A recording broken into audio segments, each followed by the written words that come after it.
Hi, this is Kogito, and welcome to another Through the Ages video. And this video is going to be special. It's going to be on one of my matches in the team championship, which I'll talk about in a bit. But because it's a team championship, I'm playing a team with my friend, who is going to be a special guest on this video. Hi everyone, thanks for having me, Kokito. My username is Airren, and Kokito and I have been playing in the team championship for a while now. This is our second year. Yeah, so first a little background on us. Airren is actually my in real life friend, and he's also the one who introduced me to Through the Ages in the first place. So all the credit and all the blame goes to him. Yeah, for that reason, we've known each other a long time, so we figured the team championship would be pretty fun. We'll talk, so to talk a bit about how the team championship works, it's basically, you play 4-player games with another team of 2. And one team plays first and fourth, and the other team plays second and third. And you just play a regular 4-player game in that way, and then at the end of the game, whichever team has the most total culture ends up victorious. So you can see in the tournament description, there's an example where, the A team is playing the B team, and even though the B team took second and third, the A team has 250 total culture, whereas the B team has 275 total culture. So actually, yeah, the B team ends up winning this game. So your goal is to maximize the total culture of both people in the team and not just yours, which makes it extremely different from regular Through the Ages.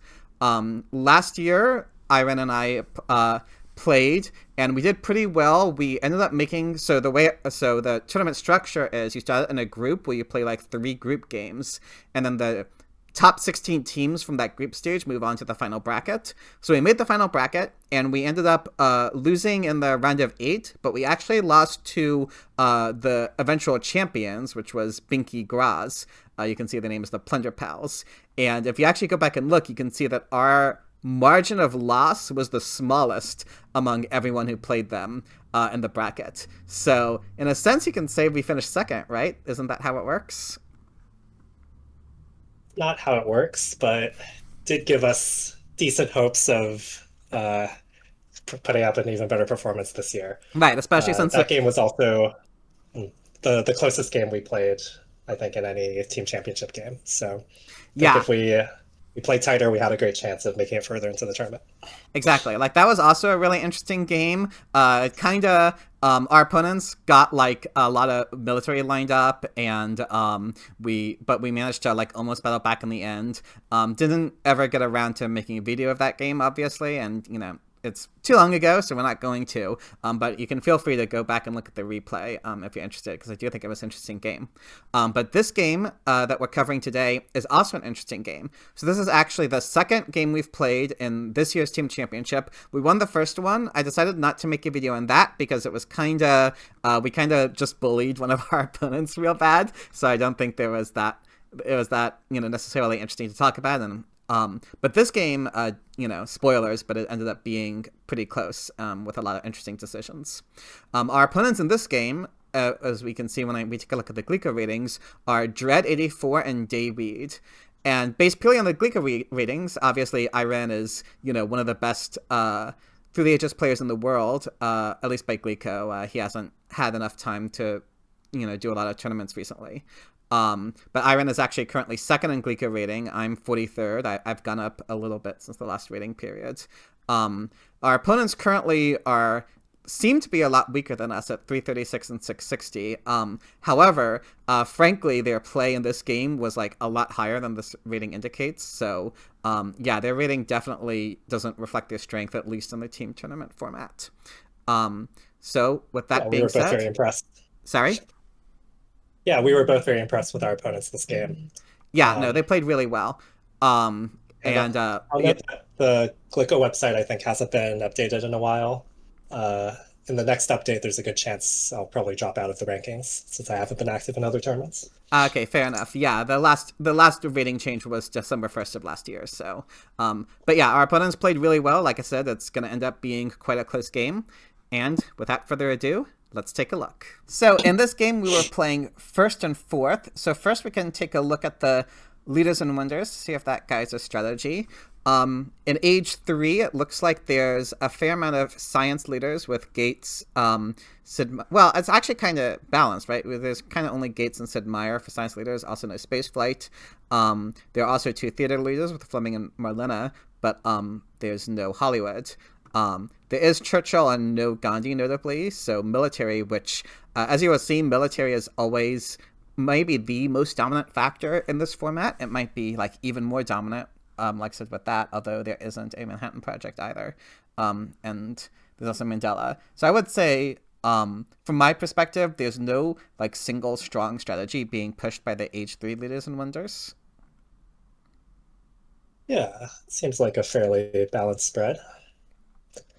As for Age 2, on the other hand, we can see there's a fair amount of culture leaders, Shakespeare, Bach, and Darwin, to potentially maybe lead into these theater leaders. Now, pushing culture is really difficult in this format. I guess maybe we can start talking about that, because that's going to be a major thing in this game. It's one thing we've really learned while playing this is just how important not only pushing strength, but also control of the event deck is in this format. And I think there's a couple of reasons for this. First of all, because you have a partner, obviously, you have a lot more knowledge about sort of the events, both the events that were seeded in the deck, and notably in the events that were drawn. And I think that's kind of one of the differences between this and a 2-player game, because in some ways this format is obviously like a 2-player game because you only have one opponent. Anything that hurts them helps you. That's why denial can also work in this format. But unlike a 2-player game where pushing culture is generally what you want to do. Do you want to say a little bit about this? It's a zero-sum game, right? We have 2 opponents, but yeah, anything we do to hurt the opponents also directly benefits us. Right. However, unlike in a typical 2-player game where usually you want to push culture and military can work, but you don't want to rely on it, in this format, military is kind of king. And I think there's a few reasons for that. First of all, you can push the event deck a lot faster than in a 2-player game, because it's like a 4-player game, but also if your team both wants to seed, like, you can potentially push the event deck like even faster than a typical 4-player game, depending on how things go. And furthermore, because you have 2 opponents who can target you, like in a 2-player game, you get hit by an aggression, and that doesn't have to be the end of the world. But like in a team tournament, like if both of your opponents can hit you with an aggression, or if both of your opponents can hit you with a war, that can be utterly disastrous. I think there's a few other things that make military. Oh, go ahead. Yeah, it's kind of double the swing if your opponents get 2 aggressions off, right? Like 2 plunders, say, is twice as devastating as 1 plunder. Right. And so there's probably other reasons too that we haven't fully thought through, but yeah, as you'll see in this game, military is really important. And so for that reason, these theater leaders might be hard to get going, although it's always possible, depending on how things go. There's also Robespierre, always important to keep in mind. Newton is another powerful leader. There's a James Cook, but there's no Suez Canal. There's the 2 power wonders in H2 are the Ocean Liner Service and the Harvard College in this deck. Kremlin can be pretty good. Eiffel Tower and Louvre are, probably not in this format, but, in certain circumstances, they can certainly be valuable. Feel free to... Extra actions are definitely pretty important in this format. That's true. I think every extra civil and military action is kind of like expands the possibilities of what you can do in a big way. When when actions you take to like harm your opponents is so incentivized. So Kremlin, I think, is better in this format, and worth noting that there aren't too many military action leaders, so Robespierre is the only one in H2. That also makes him a little bit better than usual. Yeah, that's a good point. Obviously, only Robespierre and Joan of Arc are the military action leaders in this deck. In Age 1, aside from Joan, we also have Genghis and Barbarossa as military leaders, along with the Great Wall. I will say, last year, when we lost to Binky and Graz, them having Great Wall with Barbarossa off of Sun Tzu was one of the major reasons why. So this potential combo is something that we will always have our eye on from now on. aside from them, Michelangelo can, Michelangelo obviously useful. Gutenberg as a transition leader. Nostradamus, I think, is really good in this format too. So a lot of key leaders to keep our eyes on. As for the wonders, I think there's also a lot of good wonders here. Great Wall, as previously stated, Himeji Castle, I think should be really good in this format, probably. Although maybe less good than you might think, because it might dissuade them from attacking you, but then they would attack your partner instead. So it's not like a cure-all, but I mean, more strength is good. Silk Road Universalis also good. And the Taj Mahal is there, which is actually, our team name is Taj Marlena, because Marlena Dietrich is my favorite leader, and the Taj Mahal is Airren's favorite wonder. So that's notable. Yeah. But We're still hoping to have a game where we get that combo. I hope maybe combo. that'll be when we win the championship. We'll have that combo. That would be poetic justice. Okay. I'll note on the leaders, Joan of Arc, in addition to providing a rare military action, is a little extra good in this format because you can also share your knowledge with your teammate, similar to why Nostradamus is potentially quite powerful. Right. And it's also why so... Sun Tzu is extremely powerful in this format, because he gives you so much knowledge of what you draw. So because you're Sun Tzu and you have a teammate, which if a team has Sun Tzu, they can often know exactly which cards their opponents drew because you exhaust the event deck. So Sun Tzu might even be the strongest AJ leader in this format. We haven't played it enough to really say something like that with confidence, but he's really good in this format. He's my pick for the best leader in the game in this format, I think. Might be, yeah. And unfortunately, we won't be able to get him because he's available for 2 civil action in this first round. So instead, Airren ended up taking the Roman roads. I think maybe we can each talk more on our own turns. How about that? Sure. So my first turn. So as Kokio mentioned, this game we're playing in the first and fourth positions. In this tournament, we kind of alternate or randomize between first and fourth or second and third. Personally, I feel like first and fourth is the weaker of the two. I don't really like basically the person going right after the opponents, in this case, the fourth position, is kind of handicapped because they're going after 2 people who are trying to actively hinder them. And in general, I don't like the first and fourth positions as much in 4-player games anyway. So I would prefer to be second and third, but that's not something we have any control over. As first position, I can only take 1 card, and I think Roman Roads is a pretty clear pick here. Moses is a passable leader, but I think Roman Roads is a really strong AJ Wonder.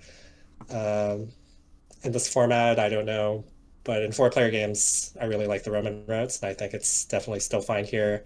The extra yellow token is a big deal for competing in military, especially. And none of the yellow cards are that impressive. So I'll go with the Roman Roads, and then we'll pass it to our opponents to see what they pick. I think it's a pretty clear pick, too. Dread ends up taking Sun Tzu, unsurprisingly. Perhaps the first suggestion that they know a fair bit about this format. And Dewey takes Colossus and Richland, so they're already setting up for a military game. And that leaves me with the choice, I think, mainly of which leader to take. We briefly considered, I guess we can move on to my end. We briefly considered I could take Acropolis. It's not an awful Acropolis deck. We have these culture leaders in H2. The strength from Acropolis is helpful in this format. Obviously, getting a government cheaper. It gives you a bunch of little benefits. However, there are still Pyramids and Stonehenge coming in the deck, and I think either one of those, especially Pyramids, would be substantially better than Acropolis. So I think for that reason, it's definitely about taking a leader here. The question is which to take. I think the 3 leaders on the row are typically Homer is considered the best of these 3, but though it should also be noted that Airren needs a leader too, so it's really more of who do we each want to take. So there's no reason for me to take Homer because that just denies Homer to Airren. So I think for that reason, and because Homer currently costs 3 civil actions, but would cost only 1 for Airren.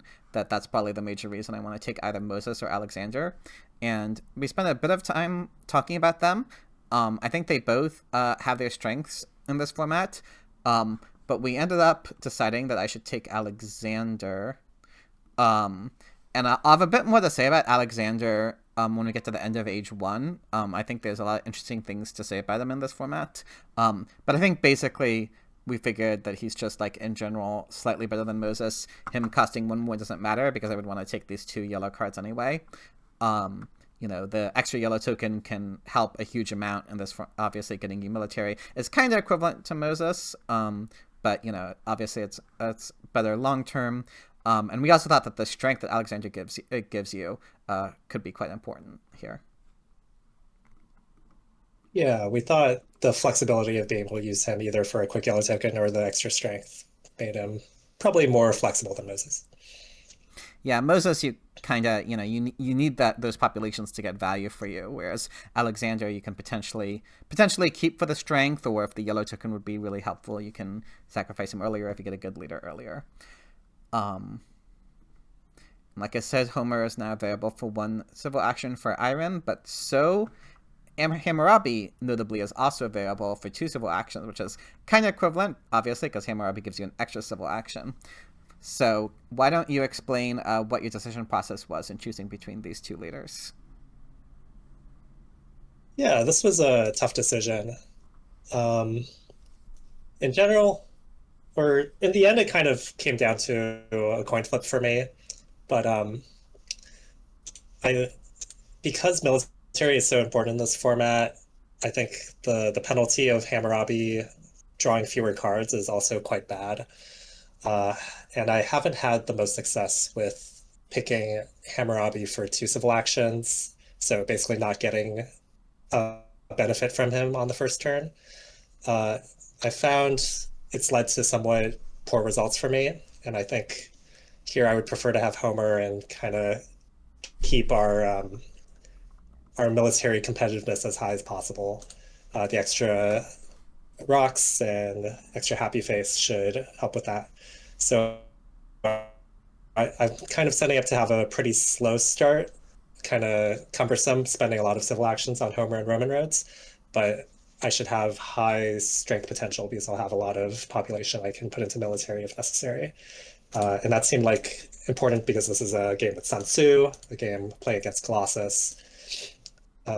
This was kind of the more comfortable path for me. Yeah, I definitely understand this logic. I confess that I still kind of favored Hammurabi more in the end, just because he has such great synergy with Roman roads, and Homer has kind of a little bit of anti-synergy, not a huge amount, but obviously spending extra civil actions to finish it, and then losing a civil action when you replace Homer can kind of add up. But it is true, Sun Tzu, playing against Sun Tzu and Colossus is a little scary. Playing in first makes it a little easier. I think if Airren was 4th and was faced with the same decision, Homer would be the clear choice. But playing first, you have a little bit more leeway. But it's also hard to say because we have so little experience in this format. Maybe I'm not even sure if we've played with Hammurabi once in this format. I don't remember. So he could just actually be bad in this format potentially. I think you had Hammurabi in our last game, if I remember correctly. Maybe I did. I can't remember anymore. But yeah, I think he's still pretty good in this format, but definitely he's at his worst. So yeah, a close decision for sure. And then obviously normal things building the mine. Dread takes Acropolis, selects Sun Tzu, and then mine pop. Typical. David builds a mine and pops, and David ends up taking Hammurabi, but obviously David has the safety blanket of the Colossus, so that makes sense. Interestingly, David takes the patriotism over the urban growth, maybe another early sign that our opponents knew just how important military was in this format. Frankly, even while knowing this, I might have taken the urban growth anyway, but the patriotism is also, David does extra civil actions with Hammurabi. Patriotism helps replace, those military actions they're losing, so I think it's a very defensible choice. It might even be the right one. And then it's my turn. And so the major choice, obviously I'm taking pyramids here. It's the only wonder left for me in the row. So the question is just what else to do with my turn. either building the lab or the mine. We'll talk about why I did the lab in a second. And then 2 additional civil actions. One thing that we were considering was taking this early iron. The reason that was one strong possibility in our minds was, again, because of the way this format works. So obviously in a 4-player game, there's only 3 copies of iron, meaning one person is going to go without. Normally that's not such a big deal because it's usually not in other players' interest to cut iron from one player, to sacrifice their own position to hurt someone else's. But in this format, obviously, hurting your opponent's position is as good as helping yours. So I think you have a lot of incentive in this format to cut iron from whichever player ends up to cut coal from whichever player ends up not having iron. And I think that can potentially be pretty bad when it happens. And so because of that, I think making sure that you get iron, and in addition, we can say there's another copy. So, one argument you could make that I had in mind was, I take iron, Airren takes iron, and we sort of both have this early powerful card. We make sure that we have it, for reasons already stated. So I think that would be that's the main argument for taking the iron here. I also am guaranteed to be able to play it in 2 turns because I have this urban growth. Another thing that we considered was just taking pyramids and then increasing my population and electing Alexander. Right? Yeah, that would be all my civil actions. Basically just to be as civil action efficient as possible. Because if I take the iron here, I will have to elect Alexander next turn, so I'm kind of banking a lot of civil actions I have to spend in the future. And it was a pretty close decision, and I ended up deciding to do that iron play I mentioned earlier. Again, I just felt that in this format, potentially both teammates having an early iron and just in general, helping to ensure I get one, like I said, especially since I can play it in 2 turns, that all felt very strong to me. And obviously just in general, like an iron this early is like a strong thing to do. I will say in retrospect, I doubted this play more. We'll see how it ends up working out for me. But I am wondering in retrospect if maybe the civil action play would have been better after all. Yeah, I think we both looked back on this turn and thought maybe this was kind of steering the game into a less comfortable direction. It was a pretty impactful choice because whether you spend these 2 actions taking the iron would have really changed the course of the game, I think. Yeah, it basically determined the entire course of my civilization ended up going on, at least until, very late in the game.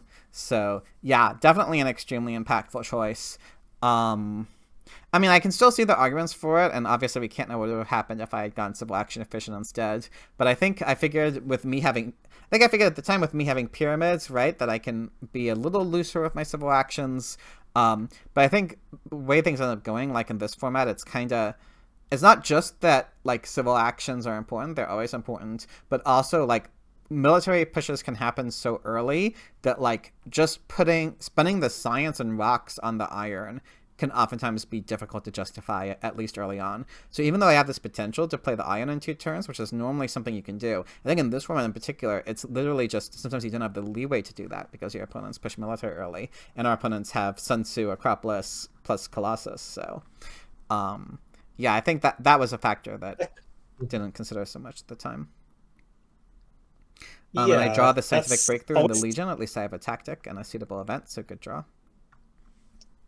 I'll mention that the weakness of iron in a normal 4-player game is the same. It's like quite expensive. Like it usually goes for a lot of civil actions from the row, and then 5 science is a lot to spend in this early stage. So even in a normal 4-player game, being in the 4th seat, I think it's a little risky to go for iron too early because you're kind of committing all your science, and then if your opponents do decide to push military, you might be ill-prepared to respond. And it's exacerbated in this format, though, because our opponents have more incentive to push military, since they can both push events that benefit them for being ahead. I agree. Okay, so back to my turn. So the 2 cards I drew on my first turn were an aggression raid and a good harvest. and I decided to push the Good Harvest here, largely because we were setting up for me to take this Barbarossa. Barbarossa came out really early. We both think he's a really strong leader, especially in this format. And passing him to our opponents seemed like a really bad thing to do. Plus, I have Homer, so I want to have a replacement on deck. You have Alexander, so you also want a replacement leader. That was one thing we thought was awkward about going for this pair of leaders. But in this case, Barbarossa could come down to one civil action for me. So we agreed that I should be the one to take Barbarossa, and then you would try to get another leader Right. when it was convenient for you. Yeah. I should And also Barbarossa mention. wants extra food. Food. Oh, another Go ahead. reason to seed Good Harvest. Yeah, it pairs. Sorry, you probably talked about how it pairs well with Barbarossa. But also just in general, like seeding is important in this format because it gives you more control over the event deck. This not relevant now, but later it helps you with colonies and stuff. I think that one thing that we kind of have come to the conclusion is like when in doubt seed, or like if it seems like a 50-50, you should seed because it gives you, like I said, especially the informational benefits are really big in this format. Yeah, that asymmetric information benefit you get from seeding is also extended to your partner. Uh, so it's a big deal. Um, yeah, so it's a Good Harvest is a pretty neutral event, but it should help me use Barbarossa a little more often. So it seemed like a clear push. And we reveal development of markets. Uh, you proposed that I should maybe take food here even to be able to use Barbarossa even more, but Mm-hmm. at this, it's still really early. This is the first possible event seeded, and I think getting the extra rocks to finish my wonder earlier is the way to go. So I Yeah, took 2 rocks here, and then so I can't just finish the Roman roads because I really want to take Barbarossa. So instead, I build one stage, take Barbarossa, get one more pop normally. That's probably okay. I don't want to increase pop normally too many times because I want to do it mostly with Barbarossa, but getting one free pop here seems like a fine thing to do. I'll for build my second development. lab to get my science going, and then my turn. And the reason taking rocks was important is that it means Airren can build a lab and is guaranteed to be able to finish Roman roads next turn. Correct. So And then I draw a second aggression in the slave and the phalanx tactic. Dread sees reveals the development of settlement. Dread builds a lab, takes the first copy of Code of Laws, and also a Theocracy. So Dread's, preparing definitely for a little bit of a scary military push with the Theocracy. Theocracy is another card that I think is a lot more valuable in this format than usual. It's kind of every time we've played it or like we've seen an opponent play it, it seems to like do a lot. So I think it's actually like a really good card in this format. The extra military action and Happy Face are really good, and it's also harder to rely on getting an H2 government if your opponents might cut it if you really need one. Um, our one justification we made for taking the iron is that Dread's turn looked pretty strong if he could just grab the iron for one civil action. But Mm, instead, we did give them Code of Laws plus Theocracy, which is a nice combo. So that right. was something we probably underrated. Yeah, that's a good point. I think I we didn't really take into account this possibility for sure. Um, Dayweed takes Joan of Arc and this copy of Iron. This seems like a good joint to me, as for reasons already stated. Joan of Arc seems like a really good leader in this format. And Dayweed also probably Although, wants a replacement leader soon because Hammurabi isn't going to be too good once the military really starts. although Joan is a stronger leader for the player who's going earlier because they can see the top card and then not push, and then their other teammate can immediately use that information of what the upcoming event is. Yes, But she's also just strong in general. right. And yeah, definitely stronger if the first player gets her, but they didn't really have that chance. So I forgot to check which cards I drew off of the development of politics before I seeded. But I think that was oh yeah, it was knowledge of the ancients. I remember. Again, just seeding, getting more information about the event deck seemed important, and it should be a neutral event. So it did mean that I risked. I don't have a free population, which was another weakness of the turn I played last. So that's one weakness. At least if it's development of warfare, I guess that would be fine for our opponents probably. But yeah, but seeding just seemed too important, and we're willing to take that risk. Luckily for me, it ended up being development of trade routes. And so now for my turn, I think that right. So we were what normally in this situation you probably want to build a third mine. The problem is we were getting really scared of our opponent's upcoming strength potential. With the Theocracy and Sun Tzu, with Colossus and Joan, it was starting to look like they could push like more strength really quickly. And if I built the third mine, that would mean that I would only have one free population next turn that was content. And I wouldn't be able to play my Legion. So I think I didn't want to build a third mine this turn because I wanted to give myself the opportunity to get a Legion tactic next turn in case our opponents decided to push strength, also since the event deck's about to flip. And so instead, I can get out of corruption by just increasing my population 2 times.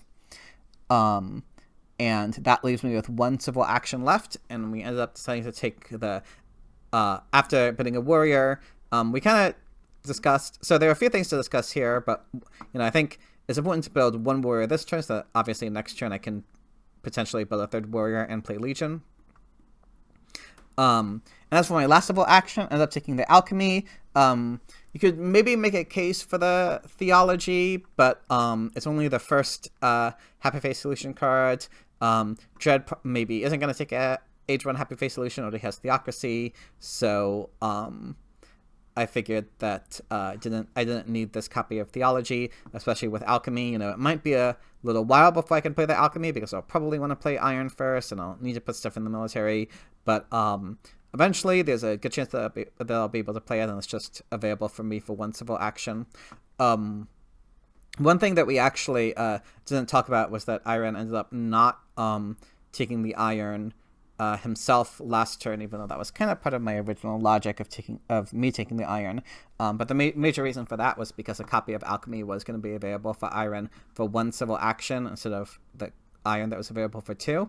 And with Airren getting extra walks on the Roman roads, we figured Alchemy was probably better than Iron for them anyway, so we just wanted to wait for them to get Alchemy. Anyway, so I can still take this and let Airren get the 2nd copy of Alchemy for 1 civil action. And so just having more upgrade options in my hand seemed more important than taking Theology. Maybe I could have considered the Warfare, but we did consider that actually, but if I take the Warfare and not the Alchemy, it was looking doubtful that I would have enough science to be able to justify the Warfare with everything else I want to do with the Iron, with Swordsmen or Knights. So that's why we ended up taking the Alchemy. The last part of the turn is we wanted to think about whether or not to play the Legion tactic, because it wasn't clear whether we would have access to Knights in 2 turns. So if I play the tactic this turn, then that means in 2 turns, Airren would be able to copy the tactic, which we thought might be important, again, in case our opponents push strength a lot, and Airren isn't able to find a copy of Knights for their Phalanx tactic. But I think we ended up deciding, not to play it. Ditch the Call to Arms because it's a strength event, and strength was looking like it was gonna. We didn't, it's very not clear who is gonna have the strength lead for the next few turns. But yeah, ended up deciding not to play it. I think to hide it from our opponents because there's swordsmen on the row, and maybe they'll pass up on the swordsmen if they have knights tactics. And also we figured that we did some calculations on how much strength they are able to push next turn. I think it ended up being something like Dread could push 6 or something. But basically, we figure that Airren should be able to defend himself even without the Legion tactic. So there was no reason for me to play it this turn, or not that there was no reason, but there was no need for me to play it this turn. So that's Yeah, I think that was a really close decision that could have gone either way. I maybe would have leaned toward playing the Legion so you can keep the Call to Arms in your hand, even if it's not a great event. Just having events still in your hand that you can push if necessary is pretty nice in that's true. this format. Yeah, it was definitely a close decision. I think playing the Legion could be absolutely justifiable, too. Maybe it would have been right even, but yeah, it's close. And I ended up drawing Vast Territory instead, though we have no bonus cards yet. So I drew off of the development politics 2 strength events, Foray and Uncertain Borders, and a pact, which are useless in the team tournament because pacts are banned.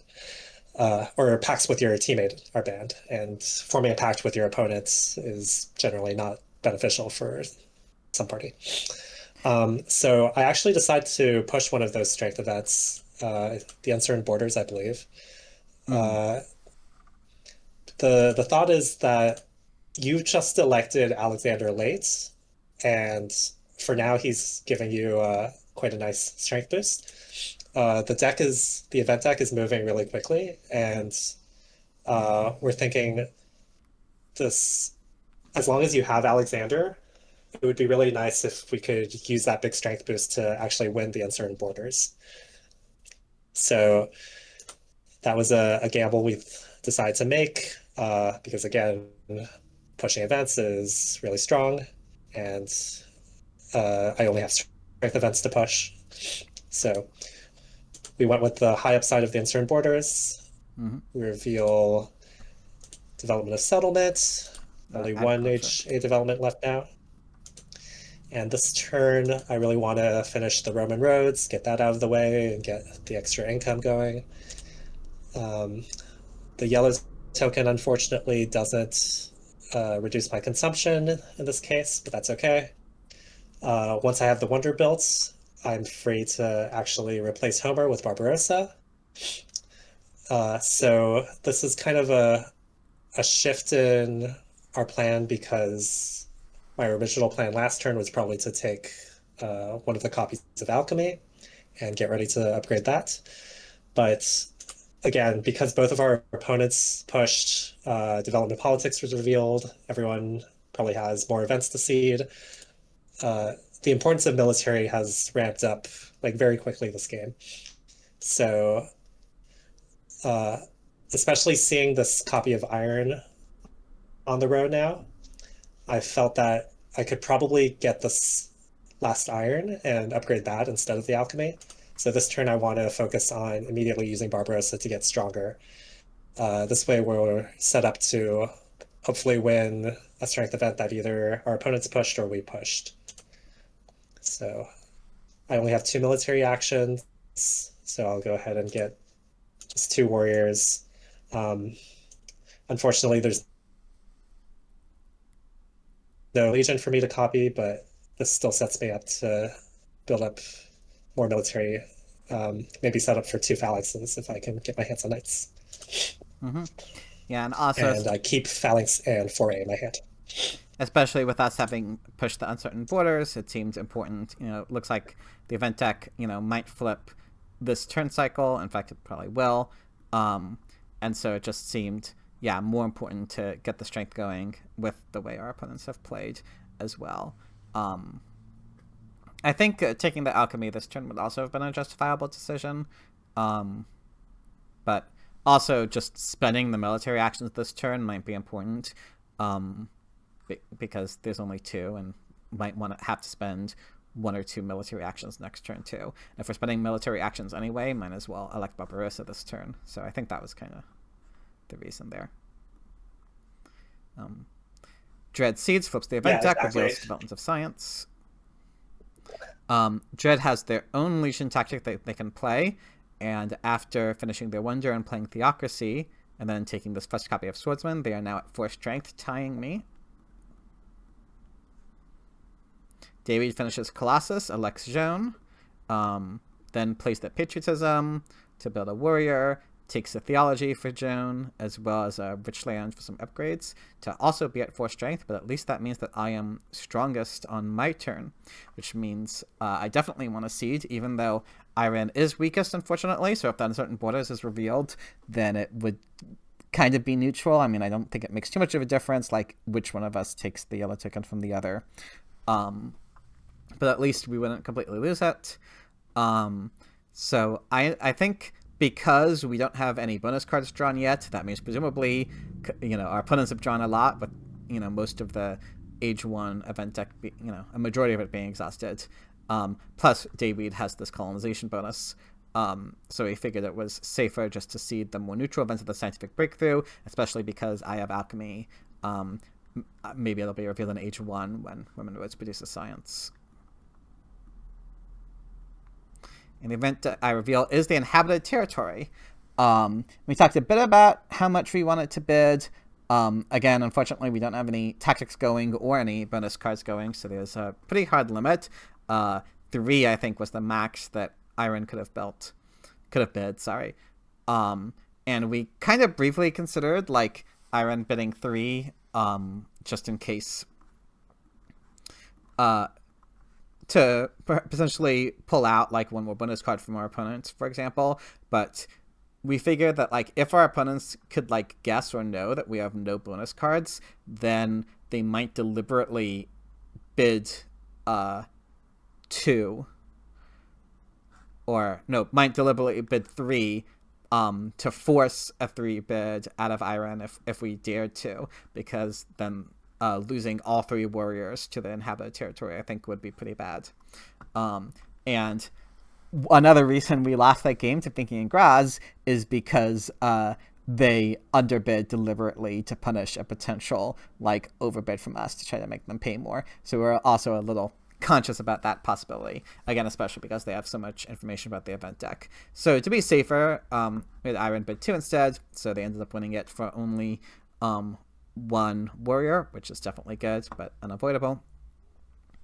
As for my turn... Unfortunate that Alexander doesn't help with colonization. Like, he gives you a static +2 strength, but you can still only bid a maximum of 2. Oh, does this happen? Does this apply to colonization too? It does not, because it says you have +1 strength, not your military units have +1 strength. Okay. That's what I thought. Yeah, as for my turn, also, yeah, I didn't, I could have killed Alexander, but I wasn't going to take a leader this turn, and his strength is really helping me right now, so I didn't see a strong reason to. I decided to go ahead and get my iron upgrades going this turn. I've kind of delayed them a little while already. Next turn I'll still have 5 science, so it's not going to, delay my military text really at all. And it just, I wanted to just do it now. I did consider building a 3rd mine now, but again, like with military starting to become an issue, actually, I guess I didn't really consider it because it seemed a lot better to get my tactic going to make me the strongest. Right now, our opponents have a lot of strength potential too in the short term. And so just this use of my 5 rocks seemed the best. So I also increased my population because that wasn't need to get out of corruption, but just to be civil action efficient. So the question was what to do with my remaining civil action. And the major thing we were deciding between was the theology and the cultural heritage. The theology might be important for me, obviously, when the age ends. However, there is a strong consideration for the cultural heritage, which is there's this copy of Code of Laws on the row. And it was a possibility that if our opponents don't end up taking it, which, I mean, Dread already has it, David might have, kind of has other things they might want to do, so it's definitely far from a guarantee they take it, then there is a possibility for me, if I took the cultural heritage, I could play the Code of Laws next turn, which, especially since it's looking like I'm going to want to put my rocks into maybe iron upgrades or pyramids and military in the short term, then the Code of Laws might be a good use of my science. Of course, it might delay a military tech a bit too, but the cultural heritage also, helps a bit with that, with the science for that. And but because our opponents both have their happy face solutions kind of already with the Theocracy and the Theology, and with both copies of Printing Press left in the deck, with both copies of Brennan Circuses left in the deck, admittedly there's no Pierre, but we still thought it wasn't necessary for me to take the Theology this turn, and the potential to play Code of Laws next turn seems strong enough to justify the Cultural Heritage. I think it's probably fine. Like, more science in general, obviously, is useful. Theology is not the strongest card without the Free Temple from Development of Religion, so I think it's okay to pass it. Like, taking it is kind of a very hedging play where you're guaranteed to have a happiness solution, but a very mediocre one. Right. So yeah, overall, I think this was probably the right turn in retrospect. Yeah, this was actually the first turn you could have gotten Airren going. You only had 4 science last turn, so given that you took the early Airren, I think it's usually right to try to upgrade it as soon as possible, especially because it helps make up for your lack of the third mine. Yeah, and it was not looking clear when I would get my third mine anytime soon because of how important military is going to be. So if I'm not going to get a third mine anytime soon, then upgrading it earlier is even more important. So my turn, I decide to push the foray. Just keep pushing. We're hopeful that we... Oh, okay. On this turn, I'm actually winning the tie against Dread because she sent away her warrior to win the inhabited territory. So this is our chance to potentially win the Uncertain Borders that I see the last turn. So we felt that was worth pushing the foray that might potentially be annoying for us later. Foray is a risky event, but odds are it should be neutral at least. Yeah. Most strength events are usually neutral in this format. Because usually someone benefits, someone is hurt, but often it's the same team that gets both benefit and hurt, or one person on each team is stronger and gets the benefit from foray. Instead, we reveal Knowledge of the Ancients, pretty neutral, and Knights is available for me, as well as the Airren, so those are 2 high-value cards for me to take. And this turn, I want to get stronger to compete for the Uncertain Borders and other potential events, as well as spend my military actions. Barbarossa is going to really tax my 2 military actions this game because I've not gotten my hands on an extra military action from Warfare or Monarchy. So I want to be spending my military actions as much as possible. Unfortunately, that means I'm not going to draw any cards. That means I won't be able to threaten any political action on my next turn. That kind of gives our opponents a lot of information, but it's kind of unavoidable with the setup I've got here. Yeah, I think this is pretty clearly the best turn right now. Getting the Phalanx going up to 8 strength seems really strong. And with the lastable action, I don't see anything better to take the Airren. I mean, there is some Printing Press synergy in this deck with Shakespeare and Darwin, but Airren not just, also for reasons already stated, like now we're both guaranteed to have Airrens. I think this is the last copy too. So if Airren didn't take it, then Dread would have it. So instead, we're now in a position to, especially since Dread plays right after us, Dread not having the Airren is best for us because it gives us the most chance to cut coal from them. Yeah, and I want to be sending my extra population directly to military with Barbarossa, so I don't think I can spare the population for multiple printing presses. Dread, unsurprisingly, doesn't seed. Instead, builds a swordsman, takes Nostradamus. I think we briefly considered me taking Nostradamus last turn, but it just didn't seem worth it. I think he was there for 2 civil actions. And also, we considered taking Nostradamus as like a cut against Dread, but even if I took Nostradamus, Dread could potentially take Genghis Khan, who could also be a strong leader for them. So we figured it wasn't worth it. But Dre does end up taking Nostradamus, who is definitely a strong leader. Takes the printing press, notably, but also the irrigation to potentially help with that. And as stated, like, there's also a crop list they have, so I think the printing press could definitely be potentially a good card for them. You know, might be hard to get the population for it. On the other hand, Nostradamus might help alleviating the need to put a lot of pop into military, so I think that turn makes sense. Dayweed Seeds reveals a border conflict. I think this was seeded by them, so us winning it is definitely helpful, especially since it gives me more swirly needed rocks. Due to me only being on 2 mines, Dayweed ends up rebuilding the mine that they lost to the border conflict, and then plays Monarchy, as well as builds a temple. Perhaps it's a sign the rebellions in the deck, but it could also just be for Zhon's sake, or I mean, they don't need it to get out of corruption, so maybe it's just for Zhon's sake. It is kind of a waste of a civil action, but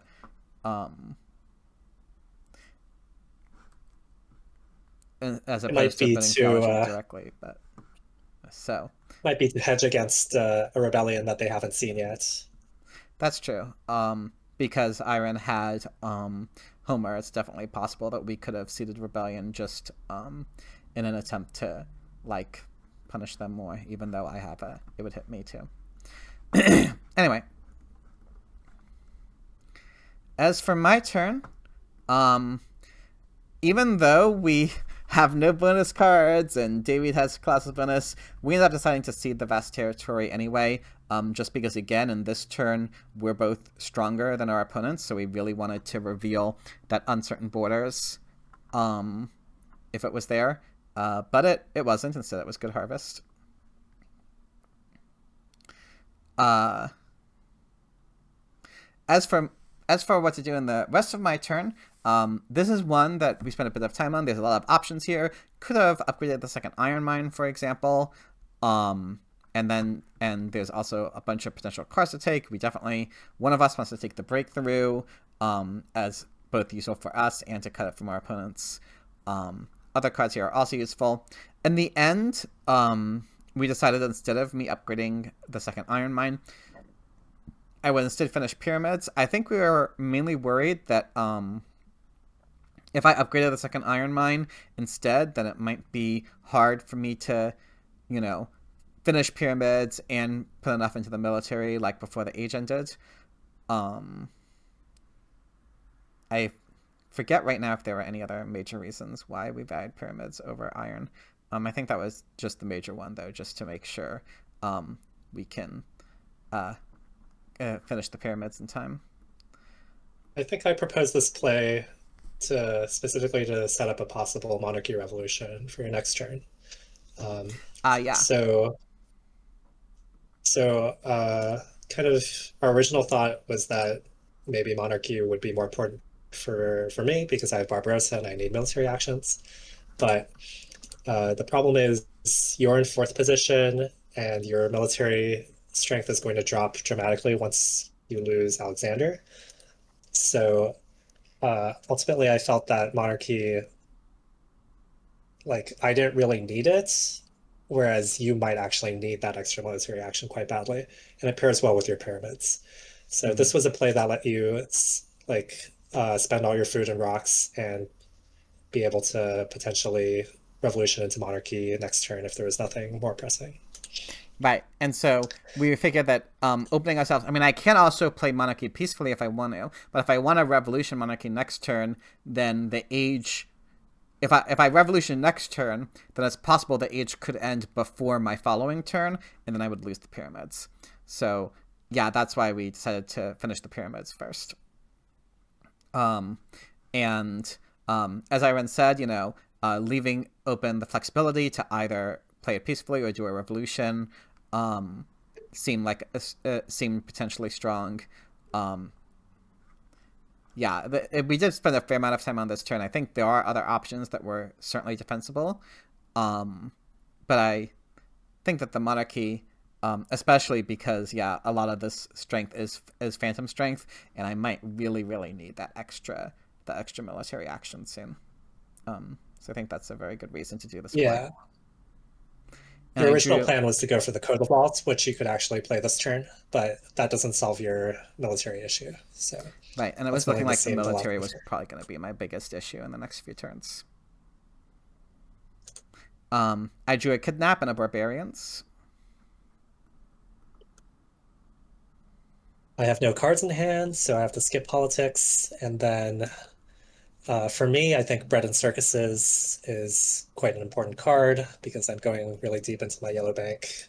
Uh, uh, Bread and Circuses gives me a bit more strength and just lets me efficiently solve happiness for a long time. Then I want to cut the breakthrough as well. It's also very good for augmenting my science. And then I have a couple actions left to upgrade my first iron mine and just enough food and just enough resources left to get my second knight. So I'm really close to getting a second phalanx for a lot of strength.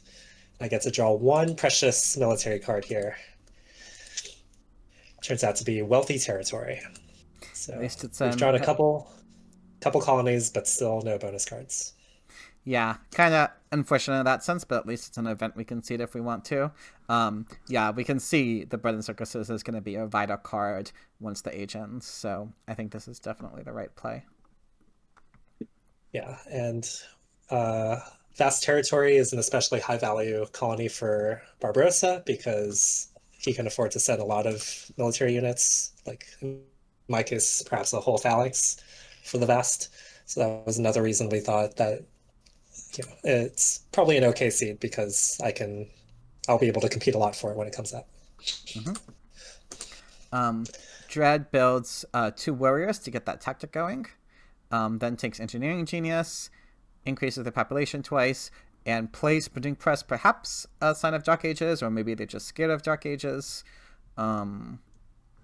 Or maybe they just wanted to open up that Their space hand is on the full hand. as well, so yeah, that might just be the most efficient action for them.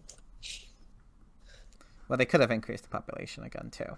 The fact that Dread, I think, oh yeah, another reason that I think you built the second knight was to play around rats, but with Dread not increasing the population despite having the possibility to, this is a strong sign that our opponents have not seeded rats. Dayweed takes Swordsman. Unfortunately, our opponents took both copies of Swordsman. Adopts the boosted Legion tactic from Sun Tzu to go up to 9 strength. Then takes the reserves, a rich land, and increases the population. And now it is my turn. So one thing, so we kind of, this is another turn. Let's let it happen. Okay, well, you can see what we end up deciding on. There are definitely other possibilities than doing this revolution. I think one possibility we considered for a long time was I could have taken and elected Gutenberg, used the Gutenberg to play the alchemy, and with the cultural heritage, I would still have been able to play knights and build one knight and copy the phalanx tactic. So that's a turn that we definitely highly considered, and I think that would have certainly been a strong turn in itself. This revolution turn certainly has its strengths. Obviously, getting an earlier revolution is very nice, saving all that science on it. Another benefit of doing the revolution, though, is that it does not take any cards from the row. And by not taking any cards from the row, we make it, there's actually going to be a strong possibility that the age won't end before my next turn, meaning that I'll be able to keep Alexander around for one more turn cycle. And that could be very important because one of these two cards is the Uncertain Borders. And the Uncertain Borders would definitely hit me if I lose Alexander before it comes out. But one thing that we noticed is that Dayweed chose not to seed last turn while having Joan. And then Dayweed was weakest and then became not weakest.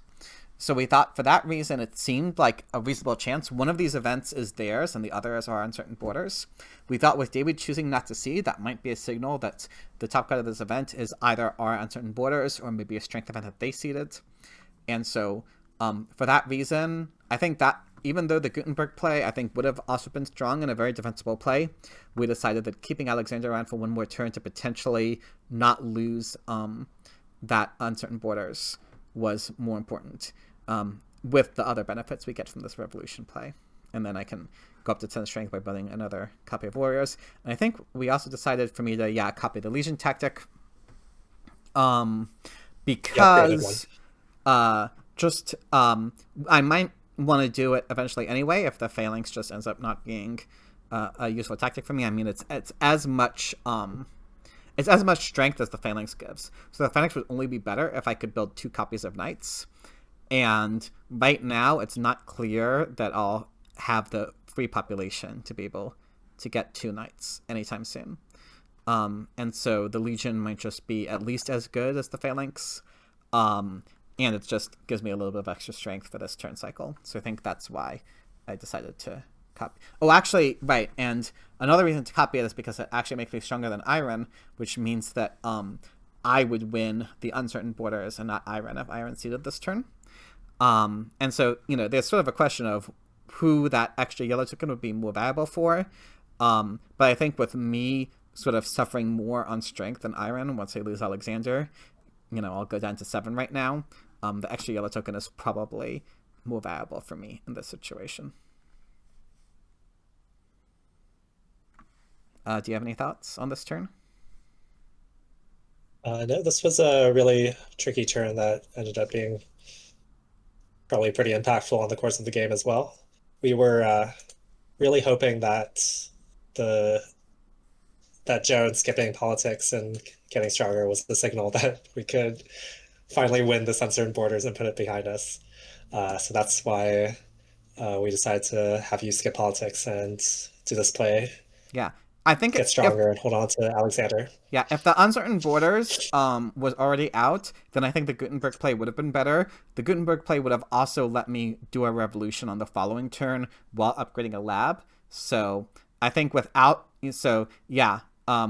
for the uncertain borders consideration, I think that would have been better. But like the uncertain borders is a really impactful event. And so in the end, we decided that made me keeping Alexander more important. Yeah, so notably Gutenberg is definitely falling off before your next turn. So you're now counting on getting the last age 1 leader or perhaps an early age 2 leader. Right. Which in fairness, Isabella giving me an extra rock could be really helpful for me. So Isabella is definitely not a bad leader for me in this situation. But I think Gutenberg probably would have been better. It's a strong transitional leader, yeah, most likely. So I decided to seed, but unfortunately, the Uncertain Borders is the last card in the deck, sadly for us. Instead, it's another territory that they had seeded. That again, we felt that we couldn't bid too much on without having any bonus cards. If Airren lost 2 units to this territory, then he would not be able to get 2 phalanx tactics going this turn. So we felt that was too important to pass up.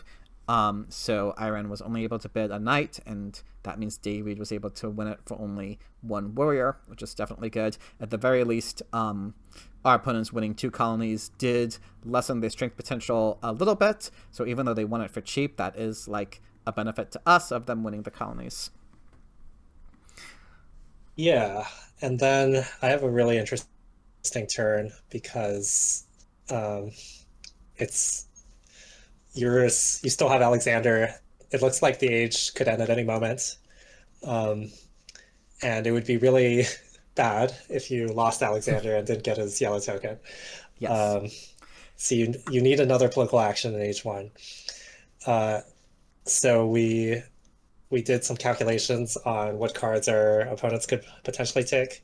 They both have a lot of cards in their hands already, not much free hand space. So it turns out that there is a way to guarantee that the age does not end before your next turn. So you'll have the opportunity to expend Alexander for his yellow token, but only if I take very few cards. Namely, I think 1 card I can take with it. Yeah, if you had taken any cards other than the Taj Mahal, then they could have ended the age. It would have taken some work for them, but they could have, and it might have been worth it for them too. Yeah. So ultimately, we decided that was a big enough deal that I should just take the Taj Mahal. The other cards here Like 3 of them I can't take anyway. Irrigation would be uh, really nice to have with Barbarossa, but with it being so late in the age, it's also seemed okay to pass it and hope for selective breeding instead. Taj Yeah, Mahal, taking it for 2 actual actions is pretty lame, but I do kind of want a wonder to build with my Iron Mines, and the other 2 wonders in the deck are pretty late, so it's not the worst for me to just grab this Taj Mahal, even though yeah, I'm spending 2 real civil actions on it. Like my alternatives for those civil actions are not the most exciting. It would probably be taking breakthrough for 2. yeah, So which I think might in a it's okay to vacuum, just take it here. breakthrough for 2 is probably better, but given that we don't want the age to end, like if you took 2 cards from the row that weren't Taj Mahal, then like it would be a lot easier for them to end the age. So Yeah, ultimately I decide to just take the Taj Mahal, get my second phalanx, get ready to build the arena for H2. yeah, again, just not taking any cards from the row. So yeah, we can see the impacts of our decision making last turn spreading to your turn here as well. Yeah, so kind of a strange turn. I get to draw 1 card again, and this time I draw our first bonus card. After So so I long. will not be able to push next turn. Yep. Dread ends We up building a have library. a couple colonies, so it might be important. That's true. Yeah, so I mean, every bonus card, is always valuable, but especially since we know there's at least 2 colonies in the next event deck. Dread unfortunately doesn't seed, although it's also kind of unsurprising. But yeah, they end up, just taking the rich land for 2. A little bit of a, but Dread's the one who's going to have to be on coal, so rich land is somewhat of a more valuable card, even though it's kind of a passive turn. Though maybe Dread doesn't have that much else to do. They could have probably, building a second library. Well, they didn't have the rocks for a second library, so yeah, they kind of couldn't spend any other work on their civilization, except maybe playing the irrigation. So, and maybe they don't want to play the irrigation because they want to play could have lost next turn. Richland is a really good card for her, so one benefit of me not taking the irrigation is it does leave Richland on 2 civil actions for them. Mm-hmm. Dayweed rebuilds a swordsman. Take up to 10 strength. Unfortunately, will be stronger than me when I lose Alexander. Also plays the cartography, which is unfortunate for us because we see the 2 colonies. And then they just take a reserve. But of course, they saw with Nostradamus, they could see the cards we were pushing at that point, so not too surprising that they go for it. That's true. Oh yeah, did they see the Vast too? I believe so. I think they did. Yeah. So that's a good point. Another benefit of Nostradamus, obviously. But yeah, the age didn't end, but this is my last chance to get that Elo token from Alex, so I really needed to. Unfortunately, it means that I will inevitably lose the Uncertain Borders, but nothing we can do about it at this point. I decided, even though... No, because Go ahead. the opponents did get stronger than you, even with Alexander, so there was no way for you to push and avoid the Uncertain Borders. Right. So yeah, no reason not to just take the Alexander Yellow token. We decided that even though I'm on this upgraded Legion tactic, because they both took swordsmen, it was still maybe good for me to build this copy of knights. With me having the spread of circuses too, I will not be in uprising even after the ages and I lose the Uncertain Borders. So I am able to put exactly 1 more population into military. It's obviously, a lot of science I'm spending to get +1 strength, but it just seemed, especially since it guarantees me to be able to defend against an aggression from Dayweed. Again, with Sun Tzu, our opponents will have seen every card in the event deck, so they know for a fact that Airren and I only have 1 bonus card between us. So Dayweed trying an aggression on me, if I had 7 or 8 strength, was definitely a very strong possibility. And so in order to prevent that from happening, we felt that building this knight was justified. I guess I could have not be only on warriors for H2. Sorry? And it's just nice to diversify a bit for H2 when you're only on warriors, it's kind of hard to transition into any useful tactic. Right, that's true. So, like, I could have also defended myself by building a bread and circuses and a warrior, for example. But then having 5 warriors, especially when, I mean, there's Great Wall on the row, which I think we did consider me taking, because of how strong it is in this format. But it just didn't look like I was going to be able to finish it anytime soon. And our opponents haven't upgraded irons yet anyway, so it might be a while before they can finish it. So in the end, we decided. Great Wall is a really good card for almost everyone because everyone has a lot of warriors in the Sun Tzu Legion tactic, but it was just a little too expensive for you to grab for forcible actions here. Yeah, I agree. So instead, I took this Bread and Circuses that I will need when the age ends. And yeah, another reason it was too expensive is because I wanted to take Isabella now, to avoid the potential of her dropping off, and just to get her going earlier. So unfortunately, this means that I can't upgrade my second Iron Mine, while electing Isabella obviously has the same effect as increasing my upgrading my Iron Mine and other benefits besides. So overall, I think this turn makes sense and is probably the right turn. Yeah, you need the bread and circuses soon.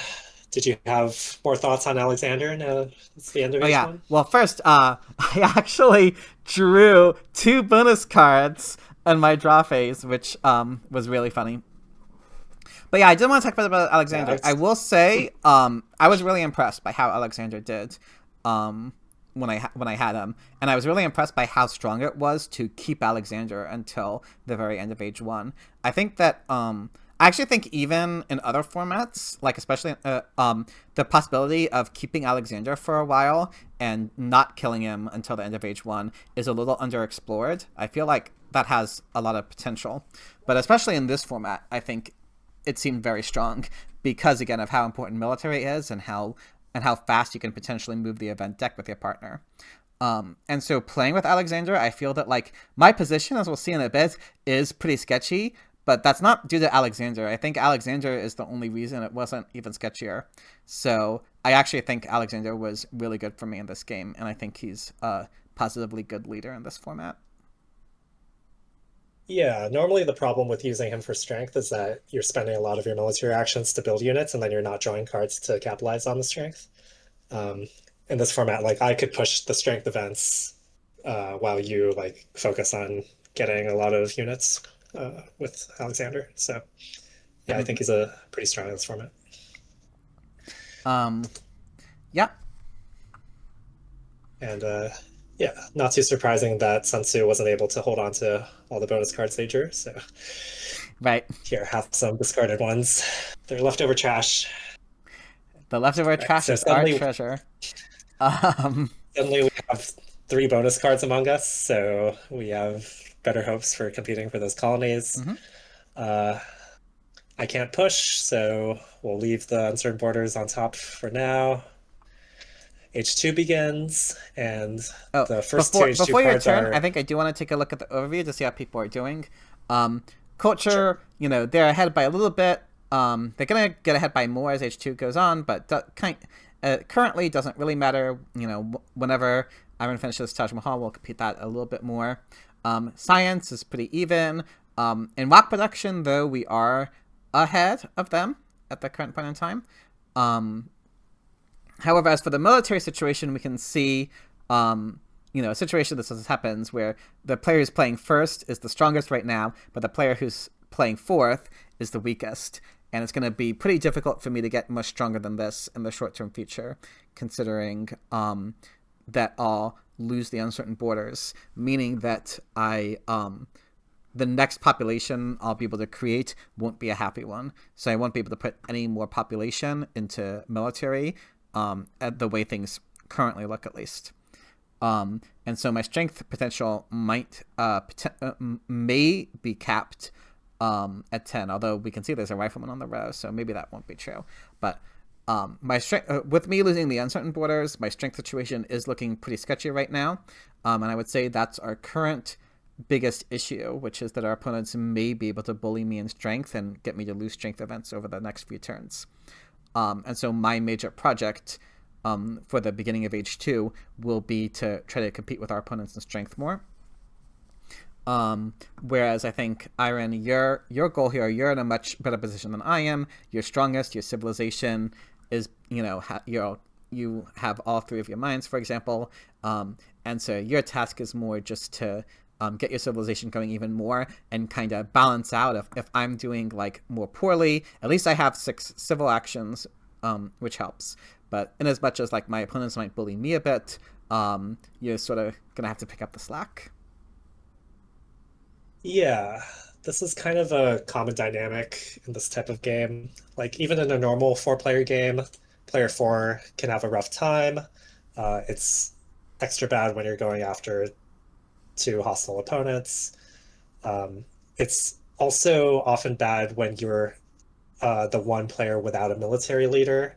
It's kind of a consequence of uh, us deciding for you not to take Nostradamus for 2. Mm-hmm. Is like all the military leaders in H1 are so strong. Often, like 3 of the players end up with military leaders and 1 person is left out. Um, so that's not helping you compete. So yeah, the player who goes right after the opponents, the first player, I think tends to have a harder time. Whereas the next player, because I'm going after a friendly person, I tend to have like a smoother game, Right, and because I I can think flip the we card see row. that borne out in yeah, I think we see that borne out in this game, that pattern. Where I think it holds true for our opponents as well. I think Davey just has a smoother game than Dread 84. Mm-hmm. All right, so on to start of H2. 2 Yep. really strong cards come out right away, Rifleman and Selective Breeding. And we have a big think over whether it's right for me to take one of those strong techs for 3 civil actions. Ultimately, we decide that it's not worth it for me to take either of them because I only have 4 reactions, and both of them are important cards for you as well. One weird thing is that it's hard for me to like pass cards to you because those cards have to go through the opposing team, but it's still sometimes right for me not to take cards too aggressively if we can force the opponents to choose between letting you have them or not. So in this case, Rifleman is a really important card for you to stabilize your strength, so I don't want to take it. Yeah, So and I our just opponents leave both Rifleman have and Breeding. our opponents both have swordsmen, so it might be a little difficult for them to justify taking the rifleman, even though it would be a very strong denial for me. Um, and also, obviously, even if you take one of these strong cards, they can still take the other for less civil actions. So Yes. So I decide to just kind of do normalish things, taking Breakthrough as a really good card for me, and actually Alchemy, because I think I really want to upgrade my science, and uh, even a late Alchemy might be really powerful to kind of balance out my civilization and get my science going. Then I need to build an arena and finally finish my iron upgrades. So now I'm ready to get my labs upgraded next turn and generally do all my upgrades in good order. mm-hmm.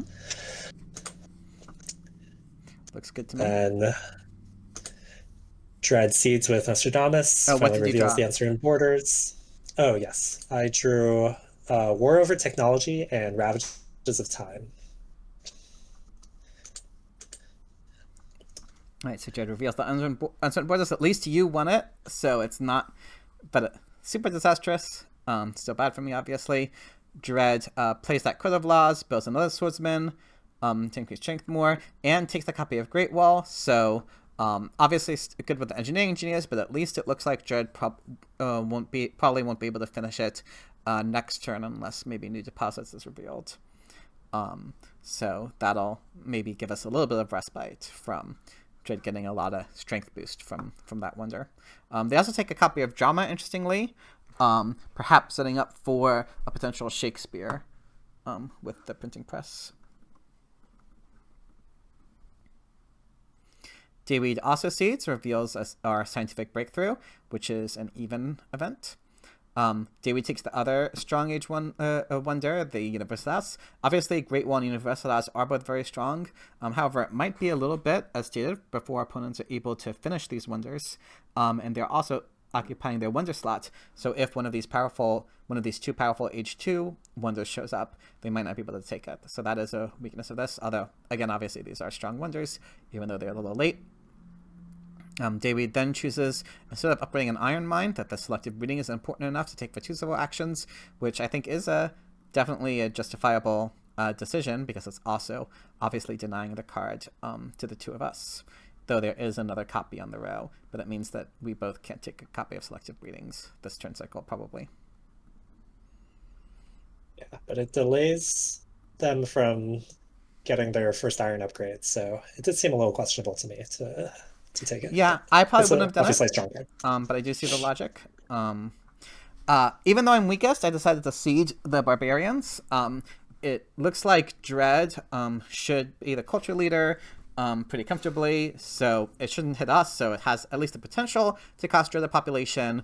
And even though I'm weakest, as stated previously, I think in this format especially, it's just seeding. You always want to do it if it's like a 50-50 decision to reveal colonies and things like that, control of the event deck. And it ended up being an important card for me to seed, because the next card is actually our vast territory.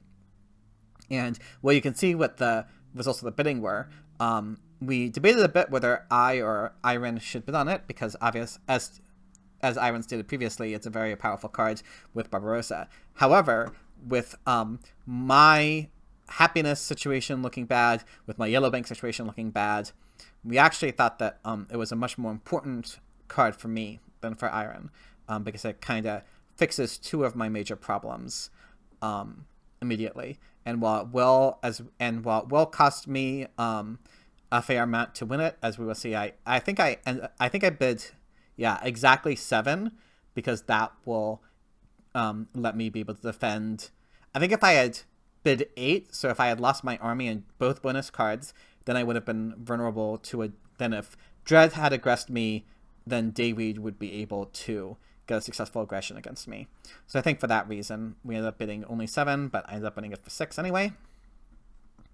Yeah, it was really lucky that the colony came out on your turn, because that's the most awkward time for the opponents to bid on it. If one of them loses a bunch of strength, they'd be vulnerable to an aggression from me, and I just drawn some H2 cards, so it could go pretty badly for them. So this was a great opportunity for you to actually win this colony, and Yes. it really helps you out. So yeah, we were unlucky with the Because uncertain borders timing, but we means were you can delay definitely your lucky with this happiness quite a bit. timing. And another reason we decided that it was fine for me to lose so much to the colony is because I'll be able to get this copy of Wave of Nationalism, as we'll see. I'm going to defend myself. Thankfully, our opponents did not take the copy of Rifleman. Maybe it was more important to deny Rifleman than to deny selective breeding to me. So maybe upgrading mine and taking Rifleman would have been better for Dayweed. Regardless, though, it's definitely very nice that I can have it. Now I am able to rebuild my tactic by recruiting a Rifleman and a Swordsman, putting me at 10 strength. And again, this means that I'm not vulnerable to any sort of double aggressions. And then with my final 2 civil actions, that leaves me just enough to take this Wave of Nationalism. I will be able to get a very clean play Wave of Nationalism next turn and use it to upgrade both of my remaining warriors into Riflemen. So this just seemed like, we had this turn planned out when I bid that on it for the Vast. This lets me, if it hadn't been for me winning the Vast, I would not have been able to play both Riflemen and Bread and Circuses on my turn, because I would have been 1 science. Well, I guess even with the Cultural Heritage, I would have been 1 science short, so I think I would have had to play the Bread and Circuses and delay the Rifleman, and it would have been, kind of difficult, but winning the Vast, I think, made my turn significantly cleaner. And I drew another aggression, unfortunately not an event. Thanks to the scientific breakthrough, I actually have enough science for an H2 government this turn. Right, Republic is on the row, and I've been pretty stifled by not having any extra civil or military actions at all. So I think Republic is a huge pickup for me. It does mean I still have to solve my military actions, but it's gonna uh, just improve every other aspect of my civilization so much that I have to go for it. I decided to skip politics because Ravages of Time is not ideal with the setup of wonders we have. We Yeah. don't really want to lose Roman roads or pyramids, and destroying Acropolis or Colossus is often not that big a deal. Yeah, Um, if Colossus would just if it came out before Age 3, destroying Colossus could be a huge deal, but we can't guarantee that. yeah, and Nostradamus would see what is in the deck so they could plan around it as well. Hmm. So instead, I immediately play Republic, and now I have a lot of actions to hit cards. This does mean that I no longer have the science to be able to upgrade my labs this turn, but that's okay because I have enough civil actions to actually grab both selective breeding and scientific method, which sets me up to get really strong food and science upgrades over the next turns in H2. So I think this really sets me up to have a great economy going. I'll just need a few turns to get it done. But Barbarossa has set me up with um, a strong military position. So I feel pretty comfortable here. Hmm. Scientific Method is also a denial card because neither of our opponents has alchemy. So this means only one of our opponents will be able to upgrade their labs from philosophies this game. And Yes. obviously, yeah, can't play alchemy this turn anyway. So and Airren will have just enough science to play the scientific method next turn. So I also really like this turn. I mean, there were a couple other options like Richland and Patriotism or something, but scientific method, both as a denial and for Airren, seems extremely strong. Yeah. I just decided to discard my War Over Technology because it seemed really hard to pull off on only 2 military actions, and our opponents being pretty strong as well. And I draw a Pact and an Aggression Raid. Dread Seeds reveals a foray. Airren and Dayweed are able to win it. Dread then takes a Patriotism, is able to upgrade one farm with the rich land, takes another rich land, maybe planning for that coal again, and builds one stage of the Great Wall. So I think, yeah, Dread couldn't have finished the Great Wall this turn anyway. I think this should be, yeah, Dread will have just enough rocks to be able to finish the Great Wall next turn with the Engineering Genius. So overall, this seems like a fine turn to me. And a pretty But threatening amount of strength next turn. sorry? And with the Great Wall, she'll have a quite threatening amount of strength pretty soon. Yes. Though it's also notable, again, note that early ocean liner service that our opponents aren't able to take because they took those wonders instead. Which also meant that we had no reason to try to take the ocean liner service for a lot of civil actions. Anyway, Dayweed Seeds reveals a wealthy territory. This time I bid 6 on it. I think Dayweed bid exactly 6 on the vast territory earlier. So we figured there was a very good chance that Dayweed would bid 6 on this one as well. And I think even if I had won it for 6, it wouldn't have been the end of the world. I think I could have done like my knight, my 2 bonus cards, and 3 rocks. And with my wave of nationalism, I would have been okay. So that's why I was willing to bid 6. Anyway, Dayweed ends up winning it. Upgrades 1 mine, takes Nobel for 3 civil actions, definitely a heavy civil action cost. However, it is true that Nobel is not only good for Dayweed, supplementing Dayweed's science income, and also replacing Jean's strength when Dayweed loses Jean, but Nobel would also be an extremely strong leader for me or Airren, I think. And so I think this also serves as a denial, so I understand taking him for sure. And finally, Dayweed is able to rebuild that swordsman to go up to 14 strength. It's my turn. I can't siege. I obviously can't aggress. I definitely want to upgrade these wares to riflemen with my wave. This now puts me equal in strength to Dayweed at least.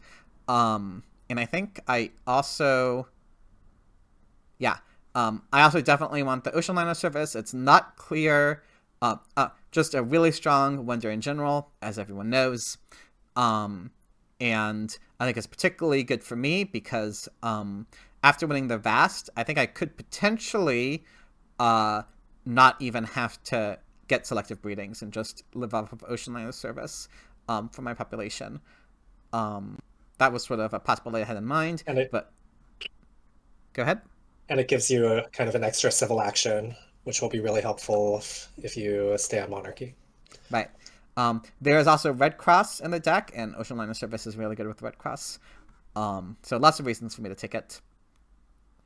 Then, after increasing my population, I decided to take an efficient upgrade for whenever I finally upgrade my labs. And then I upgraded mine. I think one thing I could have done this turn instead was to, yeah, so instead of taking the efficient upgrade and upgrading my mine, and I guess doing another thing, I guess increasing my population, I could have played the Culture Heritage, played the Bread and Circuses, and built the Bread and Circuses, and that would have put me ahead in strength of Dayweed and Dread.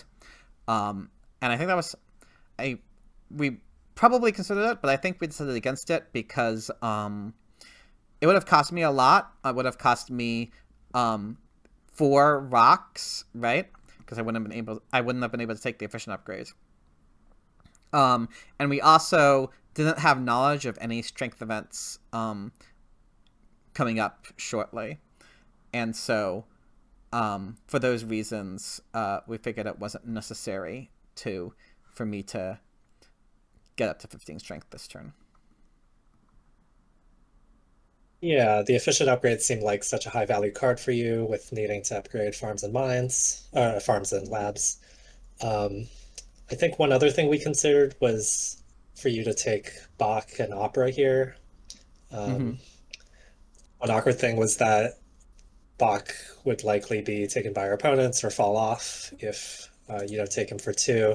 So ultimately, this turn seemed cleaner for you to keep Isabella, get the Ocean Liner, and get a leader toward the later half of H2. Yeah, I think operas would probably be a little ambitious in my current situation. I'm still kind of in danger. I mean, I've obviously recovered in strength now with the Rifleman, but our opponents still have the potential to push more. I mean, Dread is going to get a lot more after finishing Great Wall. So, and I, don't have much. My economy isn't that good either. So, operas maybe too ambitious. And I draw a pact, sadly. We did draw a lot of packs this game. Always Yeah. feels really bad. So I also can't push anything except the Ravages, so I skip politics. And this turn, again, there's a strong H2 leader that has fallen down to 1 for me. Barbarossa hasn't been doing anything for a while now. I do have the capacity to now upgrade selective breeding, but the problem is if I spend science on that, it would delay my science for scientific method. So it seemed a lot more natural for me to upgrade labs first. That means I won't have food going for another couple turns. So instead, it seemed better to use Barbarossa one last time, using the food from Foray. I decided to get a 3rd knight to be more balanced for tactics. And then I can replace Barbarossa with Darwin, who, maybe isn't the perfect leader for my position, but he's still quite strong. He gives us some culture rating to stay competitive there. And I think he's really good in this team format because there's often reason to take important techs, either for myself or to deny them. So I think he might save a lot of actions and really push that aspect of my advantage. Yeah, and especially So I I think go the for player Darwin. who plays right before the opponents, Darwin is better for because that's the player who does the denial usually. Well, I think there's an argument that he would be better for you because your opponents are trying to deny you, and it's pretty hard to deny text from Darwin. That's a fair point. And as we'll kind of see, it's hard to go too hard on denial because hand space gets to be a problem really quickly when you're taking cards that you can't play. That's true. I think that's something our opponents managed quite well. I think they were really reluctant to take any cards for pure denial, including like the Rifleman that day we passed on, deciding to take Breeding instead because it was a good card for them. I think that is generally the right attitude. Like you have to be pretty careful before you take any card that you have no intention of playing. Yeah, I agree with that. We Um, probably went too hard in denial this game. It's not clear what the exact right balance is. yeah, but that's kind of the position I'm in because I have a lot of civil actions. It's kind of what I'm best at contributing right now is taking a lot of important cards. So I go ahead and grab Cannon and Cavalry, which are important military texts for now and for H3. Grab reserves and get my labs upgraded, which feels good. I'll need that science to be able to actually keep playing texts and clear out my hand. I discard Pact and the Aggression, and I draw a Historic Territory. Yeah, one thing I'll notice is we did debate cavalrymen or architecture because, you know, I already have knights. Cavalrymen can be used for H3 tactics, obviously, but architecture could also potentially be useful even though labs are being upgraded this turn. It could save several actions on the Taj Mahal, and also, you know, maybe with Darwin could make potentially a third lab, or maybe libraries eventually easier to build. However, at the end of the day, because neither of our opponents has knights, by taking this cavalryman, it means that at least one of our opponents will be without cavalry until age 3, potentially. And so that denial value, since we were kind of felt 50-50 between cavalryman and architecture anyway, the denial value of cavalryman, I think, pushed it over the edge. Yes, and I think that ended up being quite an impactful denial. Yes, I agree. Dread Seeds reveals a cultural influence. Dread does finish Great Wall this turn, as well as taking a reserves and a cannon, going up to 15+3 strength. Dayweed Seeds reveals a strategic territory. Again, I was willing to bid 6 on this one. I think, you know, the cards are especially valuable in this format for reasons already stated. The 2 strength, I mean, I'm going to be losing a fair amount of this colony, but I at the end, I just didn't want Dayweed to be able to win it for only 1 swordsman. That seemed just way too good for them.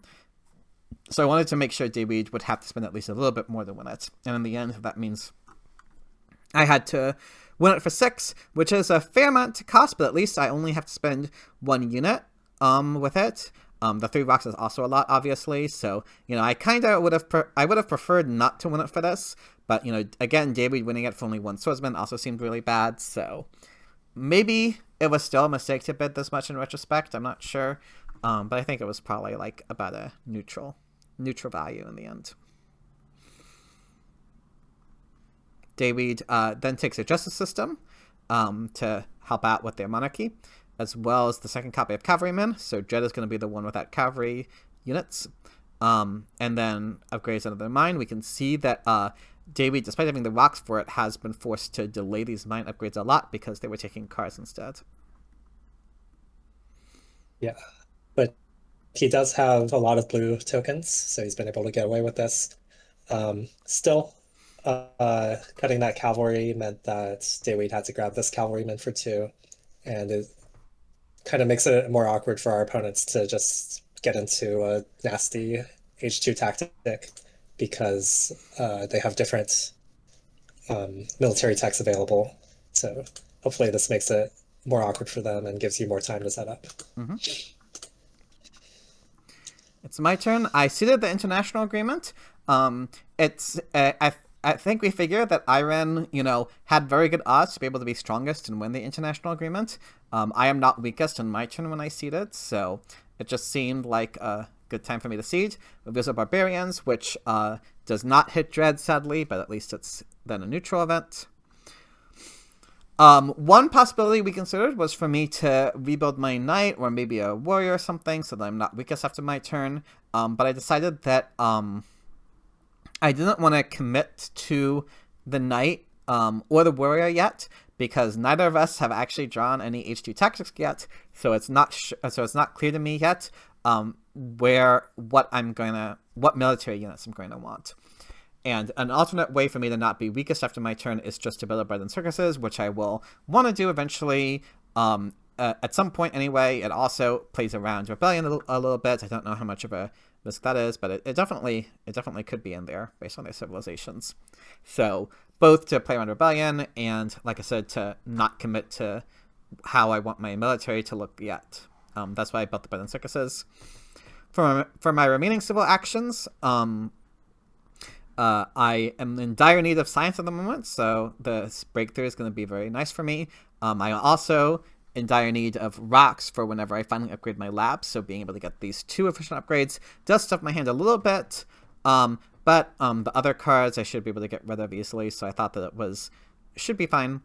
And then I also take the patriotism. Again, I don't have the science for like these technologies, and the patriotism, could potentially help me both to rebuild after a colony and just in general to keep up in strength. So there are definitely other options for the turn, like I said, building a military instead, but I think, spending the civil actions on bread and circuses doesn't really cost me any important cards or anything, so I think I still like this turn in retrospect. Yeah, I think those yellow cards really help out your position and might help you catch up. Mm-hmm. Discard my useless pact, and I draw a crime wave, an inhabited territory, and another war. So I have 2 not ideal events in Ravages and Historic Territory, but we decided Historic Territory is, could be a neutralish event, has a lot more potential certainly than Ravages. So I decided to push that, and we surprisingly reveal Immigration, which is a nice event for me. Yeah. That our opponent seeded. So that was a pleasant surprise. I don't think I used the free pop immediately, but it's really good to have. Definitely. This turn, I think, is the right time for me to upgrade my farms, get my economy basically fully upgraded, and then with my remaining actions, I decide to embark on a journey of denial. Yeah. And cut this coal with Darwin. As we said before, this is kind of the extra importance of us both getting iron, is that we can try to keep coal from dread. Both copies of coal were already pretty late, and by cutting this one, it's basically going to deny dread from going to coal for another 1 or 2 turns, and that's a really big deal when every turn is a difference of like 2 or 4 rock income. It definitely comes with costs, but ultimately we felt like Dread is too well set up to upgrade coal right away with his rich land, and that it's worth me spending a civil action in a hand size to delay that from happening. If the second coal is very late, then she might just never find a good time to rocks upgraded. Then, of course, strategy is a huge card for me with Republic, so I want to grab that, and the urban growth will also be nice for my second arena, it looks like, or perhaps some other building. Yeah, I mean, again, like this, we're getting hand size, even with Republic, is starting to become an issue with a lot of these techs that you probably won't be able to play, but Cole would definitely be really strong for Dread this turn, so I think definitely comes with a significant cost, but it feels justified to me in the end. Yeah, most of the alternatives involve giving Dread Cole for 1 civil action, and that just felt really strong for them. Yeah.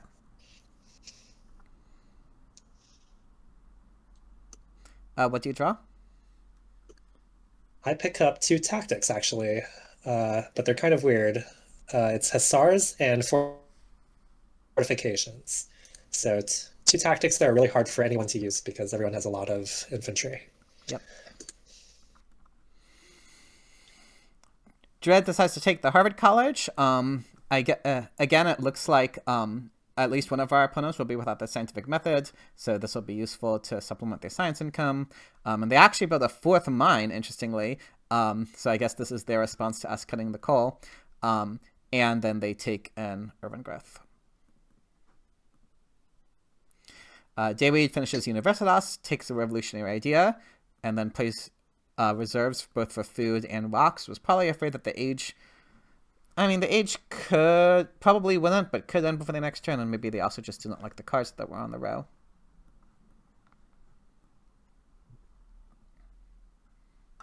It's my turn. Dayweed's weakest now, so I saw no reason not to see. The crime wave, we figured, should at least be a neutral event. Probably a neutral event. I guess you never know. And I revealed the new deposit, so we can see the reason why Dread built that mine last turn.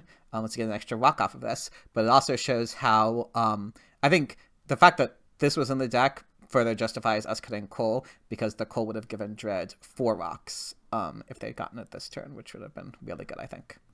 The new deposits did change our plans for this turn for me, though. Again, I wanted to play the cultural heritage before the age ends. The question is what else I want to do, and there are definitely a number of options here. So one thing I could have done was to upgrade my alchemies this turn, or at least one alchemy this turn. I could have done both with the efficient upgrades and then other things. That was something we considered. However, I think I decided to take the scientific method instead. These alchemies would have been extremely late if I would have upgraded this turn. Late's better than never, but with me also having the option to take the scientific method, it also denies the scientific method to Dayweed. I mean, Dayweed maybe doesn't need it with having the Universitas, but, you know, after Dayweed loses Nobel, maybe Dayweed wants more science income for Nobel Prizes. So there's a little bit of denial value, but it's also just obviously really good for me. I will be able to play it next turn, and scientific method 1 turn later seemed better to me than alchemy. Maybe that was wrong. I think we were actually more worried about... I think we were more worried about Dread getting the scientific method, actually, because Newton is on the row right next to the scientific method. Yeah, that's a strong great point. combo that we could give them. And Yeah. there are a couple lab leaders in H3 as well, in Bill Gates and Sid Meier. So Right. securing both copies of scientific method seemed pretty important. Yeah, I agree with you. Yeah, it was definitely... Yeah, letting Dread have Newton plus scientific method would have been really strong. And if I'm taking scientific method anyway, I might as well just use it to upgrade my labs next turn. I can still use my rocks by finally building my 3rd mine. Very, very late 3rd mine, but it will still give me positive rocks throughout age 3. I mean, it'll pay for itself in 3 turns. And it also gets me out of corruption this turn. But it's still a little questionable, I think, because it does commit your last population for now, and we're hoping if you're not molested, you'll be able to build Ocean Liner, have plenty of population to use. Right. I will be able to finish the Ocean Liner from... service next turn, so hopefully I'll be able to afford putting that population into mines. So I think I had to do it to get out of corruption. If I'm not upgrading my labs this turn, I think I had to build the mine to get out of corruption this turn. So I think your original plan was to take Newton as well this turn and just secure a good leader along with the scientific method. But maybe after the new deposits, it became too awkward to fit that in. Yeah, that sounds right. And we thought that with Dread not getting the scientific method, maybe they would pick a different leader like Shakespeare over Newton, and maybe I could get Newton for 1 civil action next turn. Although that would be really equal civil actions because I'm going to lose Isabella after the H ends. But Isabella is also giving me an extra rock by me keeping her another turn. So yeah, it seemed like Dread was definitely setting up for Shakespeare with their play, right. with the extra happy face being really impactful for solving their happiness for the H3 transition. So while Newton is definitely an option for them, we felt like cutting the scientific method might be enough to disincentivize that from happening. I got rid of everything except my one suitable event into one of my 2 wars. Figured, it was very unlikely I would want to do 2 wars in this game, much less 1. And just keeping the more impactful aggression just in case. And I drew 3 now events, 2 territories, a developed territory and a vast territory, as well as an international negotiations. I skip politics because I still have no good events, and this turn is just about starting to manage my hand size, get strategy in play to finally be able to hold and draw more military cards. And then I actually decide that with the extra rocks from the new deposits, I have some leeway to both finish the Taj Mahal for catching up on culture, but also to build a 3rd lab, which is a really nice luxury with Darwin. So a little bit of extra culture and having a bunch of science to, again, be able to take and play text seems really important. So, and again, there are some lab leaders, so. Yes. So that felt like a nice nice way to progress my civilization now that my upgrading is done. I have one spare action, or I have a couple spare actions to pick up 2 nice yellow cards. You proposed that maybe I should take both copies of Frugality instead of this breakthrough, but this extra science from the breakthrough means I can afford to play 2 H2 techs on the next turn, which is some nice flexibility for getting into navigation, for instance. Yeah, we're thinking maybe navigation plus cavalryman, or maybe if they don't take the rifleman, navigation plus rifleman could be a strong play for you next turn. With strategy now, I get to keep my whole hand, and I draw 2 H2 bonus cards and an arms industry. Dread Seeds reveals a popularization of science. So rewarding, this is an event they seeded, but it rewarded building that 3rd lab, so that was nice timing for us. Dread plays a patriotism, does take Newton after all, probably as a denial to me, as well as, it's definitely still a good leader for Dread. Then helps out with their civil actions. Yep. Dread is now, by saving the civil action, Dread is able to play and build cannons, as well as take the final copy of coal, and then switch to defensive army, going up to 22 strength, and then 24 strength after upgrading both wars to swordsmen, and that is definitely threatening me. It does cost Dread corruption, however, to do all this. Yeah, but it's definitely very, very threatening with Great Wall, defensive army. It's quite a nasty setup that they managed to put up. David Seeds reveals a strategic territory. You were able to bid a decent amount on this due to those bonus cards you just drew, but I think we weren't willing for you to spend too much on the strategic territory because of some difficulties with rebuilding and stuff. So Dread was able to win it for, sadly, only 1 unit. And then Dread is able to play that copy of Cavalryman and then build 2 Cavalrymen and play the Classic Army tactic. So both of our opponents are now stronger than us and threatening specifically me quite a lot. So this was definitely a scary turn on our end. And David is able to get out of Uprising by upgrading their temple and then finally taking a Frugality. Once David gets the selective breedings going, they will be able to use this Frugality.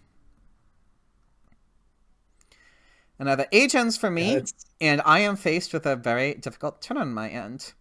So first we thought about, did I want to seed? But I actually decided against it. The main card I was worried about was the Cold War, with our opponents both being stronger than us. If this was a Cold War, it could be like a really devastating, potentially game-losing event for us.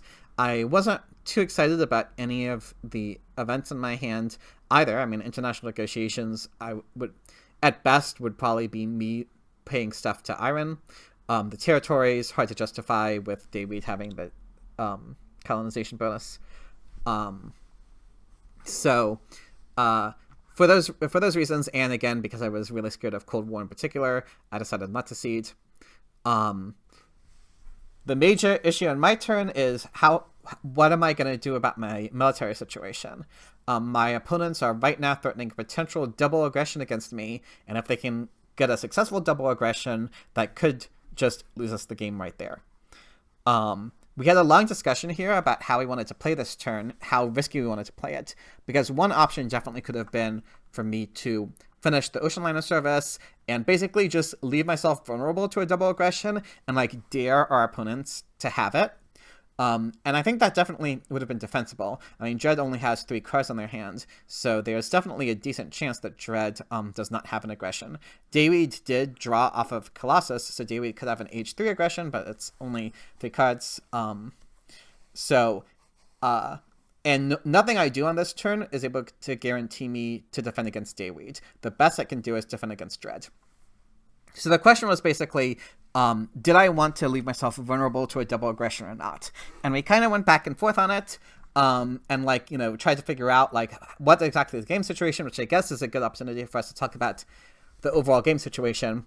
So culture-wise, our opponents have opened up a pretty decent lead on us. Looks to be, yeah, over 40. Definitely not insurmountable. But the problem is, you know, how are we going to surmount it when it doesn't look like our economies are necessarily that much better? I mean, I would say, economically speaking, Airren is in the best position out of all 4 players right now. We can see they have just, the economy is really strong overall in pretty much every regard. However, my position is arguably the weakest out of all of our opponents. Now, there are some things going for me. I'm going to have the ocean liner service soon. But my science income is looking really bad. My rock income right now is fine, but I was obviously only on 2 mines for a large portion of the game. Dayweed, with Nobel, has a pretty decent amount of rock and science income. Dread,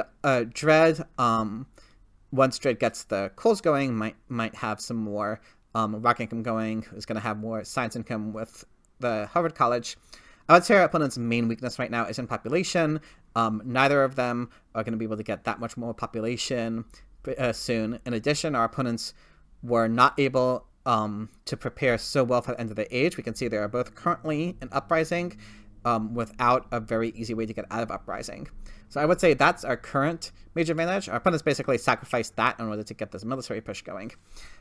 However, I am still in a very dangerous position right now. I don't have much science.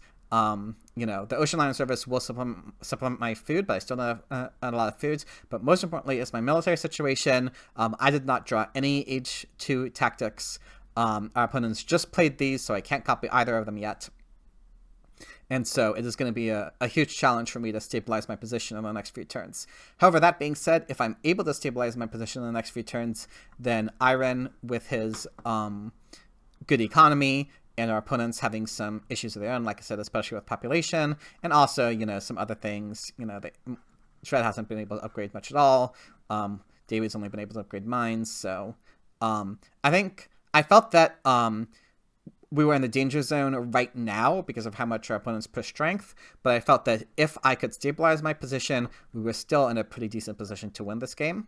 And so even though we were really scared right now, I felt that we were not in a bad enough position that I needed to take a huge risk. And so with me feeling that me getting hit by a double aggression might just end the game right there, I wanted to protect myself at least from that. And I'm able to do that by building a 4th rifleman, by playing the navigation. This is not something we ideally would have wanted to do. We wanted Airren to have it, not only because Airren has so much more science income than I do, and also has the bonus cards, whereas I don't. However, I just felt that I really needed the strength right now, because with me then electing Robespierre purely for the military action, I am now guaranteed to defend an aggression from Dread, and I am also bluffing that if I have an H2 defense card, then I can defend against an aggression from Dayweed. And so this is the only way for me to be able to do both these things. It's the only way, I think, for me to avoid a double aggression from my opponents. And that's why I decided that this turn was best. Definitely a very scary turn. Yeah, it's unfortunate that our opponents got both really good tactics, and that they kind of matched up well with the military techs they had access to. with Dread having cannons and defensive army, and Dayweed having cavalrymen with the classic army.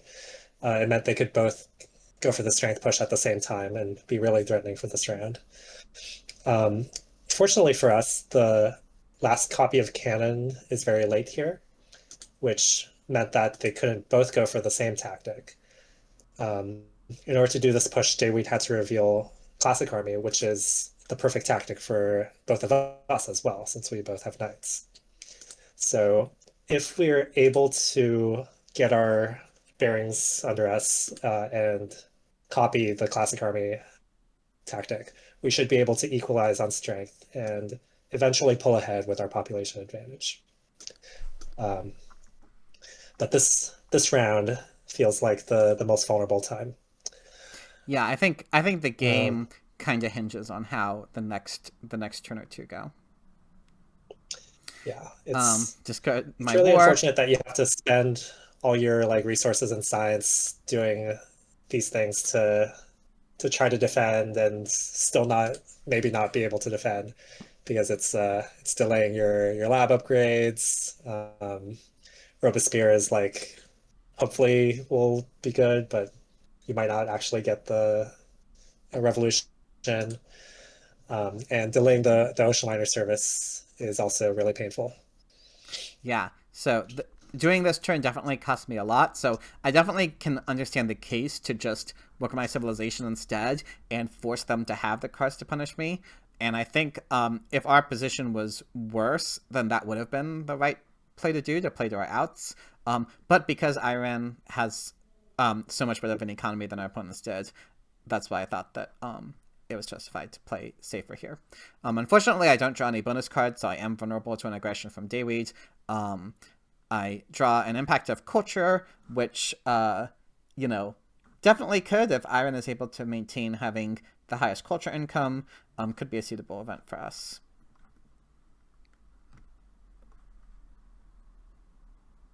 So it's your turn? Unfortunate how you haven't been able to draw any bonus cards in a while. Yeah. That's randomness. Yep. And we're hoping that your bluff will save you this round. Right. So I also choose not to seed because we're still weakest right now, and hopefully we can catch up soon and seed then. This turn, I decide to actually take the organized religion, which is not a card I want at all. Uh, However, our opponents have been neglecting their happiness, and organized religion, this is the last copy, um, might be something that either of them would be counting on to fix their happiness for the Stage 3 transition that's happening. In addition, professional sports has just come out of the H3 deck. It's the first card, and there are only 2 copies of that.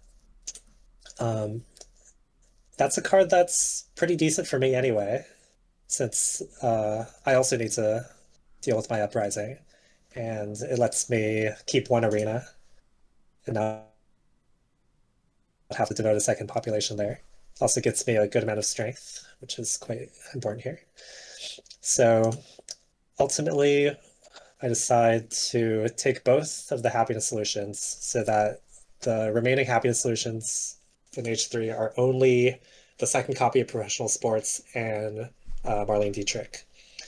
So this should, if not much changes, force our opponents to do some destruction, kind of exacerbate their population problems. But unfortunately, taking another tech that I don't intend to play is gonna keep up clogging my hand. It's not great, but maybe if there are like Nobel prizes, it'll be nice to have a cheap tech to play as a second tech. Ultimately, it seemed like it was worth denying our opponents in this case again. So I go for this. I upgrade my arena, and I start upgrading my rifleman as well to spend my extra fourth military action and prepare to copy classic army next turn. And it also makes you stronger than Uh, Dread, importantly. yes, play around that possible Cold War. And here I discard the hussars and the fortifications, since they're worse tactics than the classic army. I draw a pact and two interesting cards, War Over Culture and Shock Troops, which seems like maybe the easiest H3 tech for me to transition into potentially. Yeah, shock troops. I mean, modern army would probably be an easier tech to transition into with you having so much infantry, but shock troops is at least a possibility.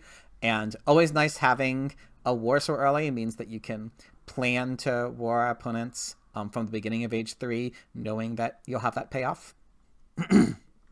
Yes, that was a very lucky draw. For sure. Dread, though, does a war against me, a war over territory. Now, in order to This was get this war something going, we maybe Dread does have to. It does cost Dread a fair amount. They have to, first of all, destroy a lab just to get out of Uprising.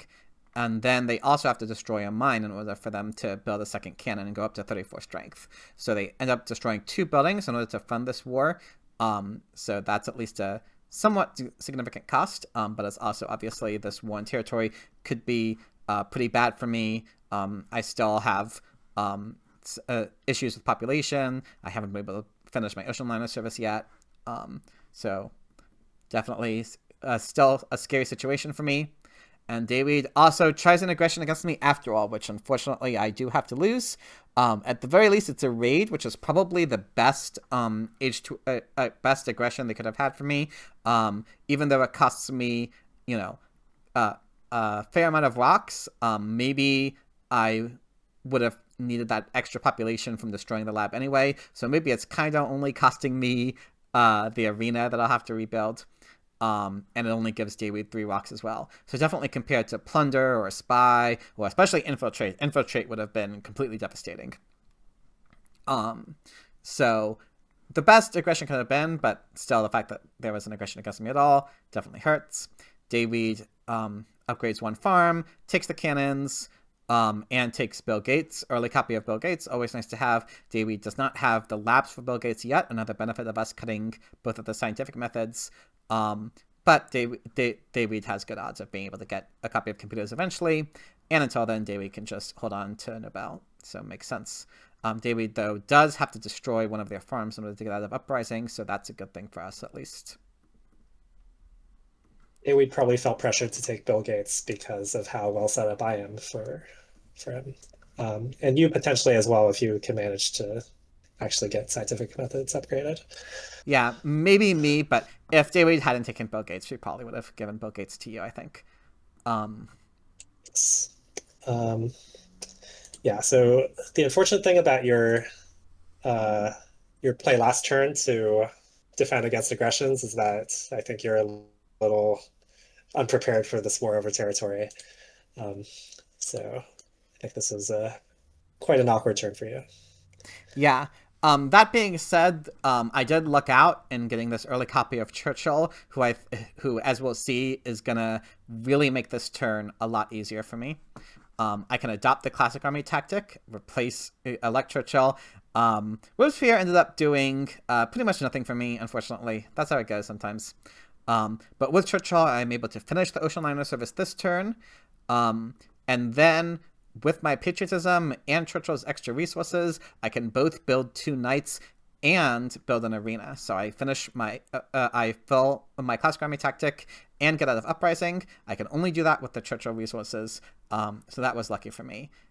This takes up all my civil actions, but this just felt like by far the best way I had to defend. I am still going to end up losing 2 yellow tokens to Dread, but there's nothing I could really do about it, and at least the rest of my turn was pretty clean.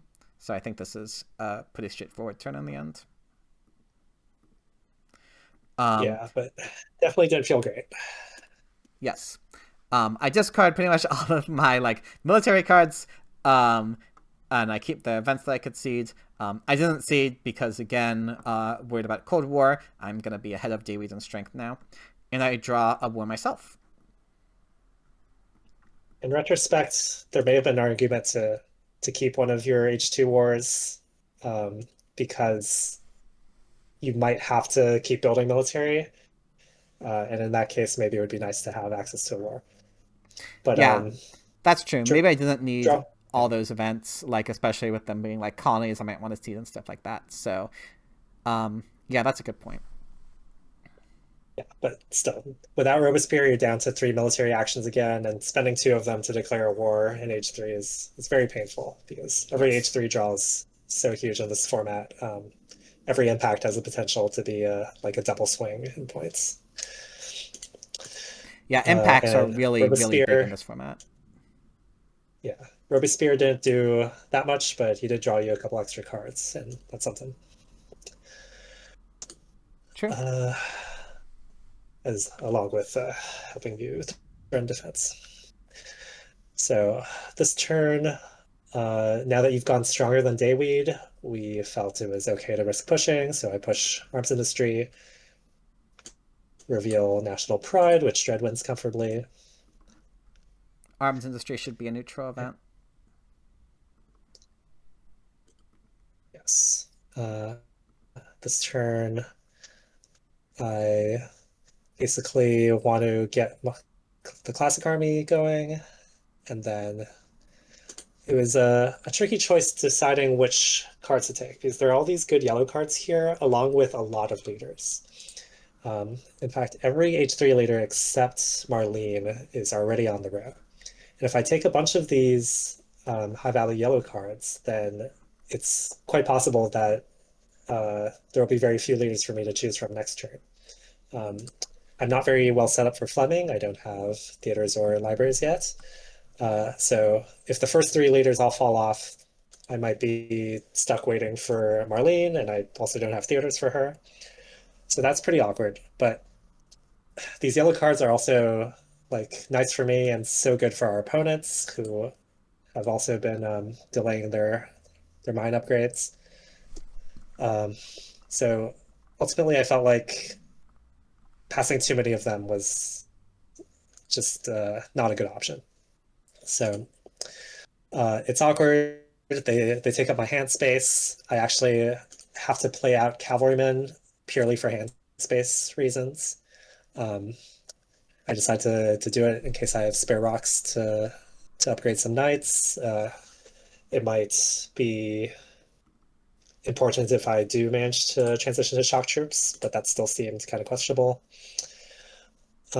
But it is also nice for the arms industry I just pushed. It might potentially give me 2 rocks from that. But yeah, normally I would not want to play out the cavalrymen, but in this case I kind of had to play out something. That seemed like the best tech to play.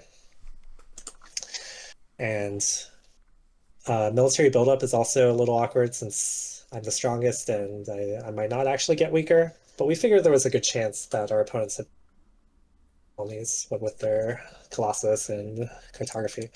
So military buildup might set me up to recover well after winning a colony. I also really didn't want to pass both copies of Engineering Genius to Dread, since that would enable them to finish Harvard College for just 3 resources. That felt way too much of a swing. I couldn't really afford to take both, but I figured giving them 1 copy of Engineering Genius was okay. Both was probably a bit too much. The Patriotism was an important card for me to hopefully help set up a war on Republic and strategy, and don't have many spare military actions. But it did seem like this war in my hand might be our best way to close the culture gap. Mm-hmm.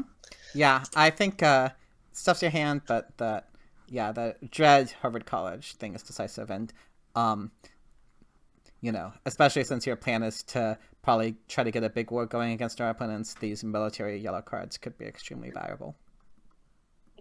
Yeah, so I decided to accept the risk of not getting one of these leaders. Marlene might be good for this war plan, and plus then I would get to be the Taj Marlene player, and that's a big plus.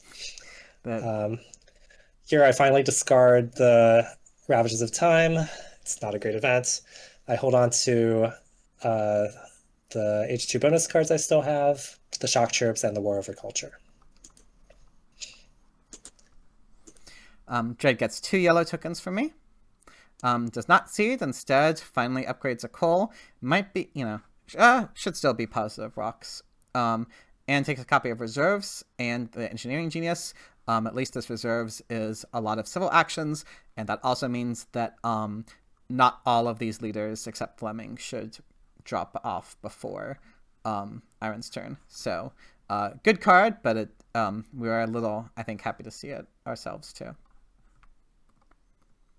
Yeah, I was surprised and glad that Dred didn't go for Mandela on this turn. I think he would have been a strong choice to augment their civil actions, but it seems like Dred wants to hold out for Marlene as a possibility to solve happiness.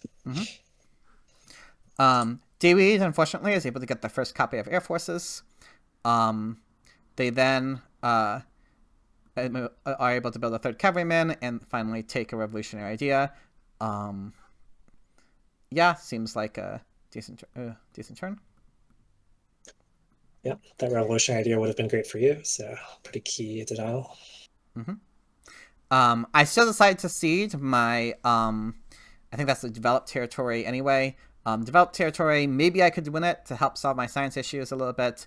And since Airren is strongest, I figured it was fine to cede. I revealed our crime wave, which does indeed end up being a neutral event. So this is another turn where there were like several options. One option we considered was I could finally get a lab upgrade going. However, after that raid, I'm only on one lab left. This would be such a late scientific method upgrade that it doesn't really get me much science even. And there's a different upgrade card I could use my efficient upgrades on instead, which is this mechanized agriculture. Now, in some ways, you could say mechanized agriculture is a little overkill with ocean liner service, but there's one major reason why it could be very good for me, which is this copy of Red Cross that's on the row right now. Our opponents, Dred definitely isn't taking it. Dayweed could, but our opponents really don't have the food for it regardless. So chances seem very good that I should be able to get the Red Cross next turn, and the mechanized agriculture will obviously help me get some stages for it pretty easily. And I also felt that in my position, we're kind of, it might be the only good way for me to really get much culture at all for the rest of the game. And so setting up for it seemed quite justified, especially since, like I said, if I'm not upgrading the scientific methods, I didn't really have anything else to do on this turn. So with my efficient upgrades, I have just enough rocks to be able to upgrade both of them this turn. So I do think this is a good turn for me. At least gives me some strength, right? And I'm going to have a lot of population. Maybe I can even use that population to build some labs if that ends up being convenient for me to get a little bit of extra science going. And just overall, I think it is the best use of my resources this turn. Yeah, I think this mechanized agriculture ends up being a big deal for you. Yes. And it is definitely fortunate that it showed up right now. I end up drawing a bonus card, a hybrid war, and a mechanized army tactic that I will not use. Right. I don't have anything to do with my political action. There is the second copy of Air Forces, and that's an important pickup for me. It's a great way to upgrade classic army and makes my war prospects look a lot more likely. So I need to take the Air Forces, and I decide to actually go immediately build one. This is kind of an easy way for me to upgrade military, and while keeping 3 free military actions to draw some cards, really hoping for impacts to be able to push the deck and get some culture. Because Dred passed up on Mandela, well, yeah, I actually still managed to get him. And he's kind of like a side grade from Darwin here. Darwin sort of also gives me civil actions and culture, right? But Mandela gives me a real civil action, and that's really important because my hand is so full. Darwin does not expand my hand size, but Mandela does. This turn, I have enough food to get the unhappy worker to be able to take him without paying the 3 extra civil actions. So I go ahead and do this, open up my hand size. What's unfortunate is that the other card I really want to take on this turn is this computers that just came out.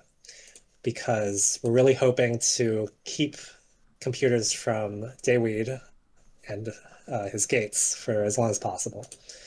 Unfortunately, because of my hand size issues and my civil actions, there's no way for me to take this computers with the Darwin discount if I also want to do anything else. I want to do this turn, taking Air Forces north. So I have to do this turn instead, which basically elect Mandela and use the extra civil action that he gives me to grab the computers for 3 civil actions. This leaves me with still a mostly full hand, but I do have 1 free hand slot at least, and I'll be able to play out Patriotism and hopefully Engineering Genius next turn. We're hoping the international agreement will come out soon, because that'll let me take one of these wonders for a big discount. On my then I draw an armed intervention and 2 kind of questionable or neutral impacts: impact of wonders and impact of balance. Balance is looking very good for me, but very bad for you. So it's even from a team perspective.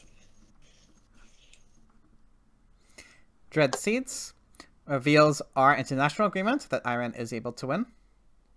Dread then plays reserves for rocks, letting them finish the Harvard College. Also takes a copy of Democracy that could be cheap with the Acropolis for sure. Probably none of the other cards are particularly attractive to Dread. Dread. Then it's Dayweed's turn. Dayweed also seeds, revealing an autonomous territory.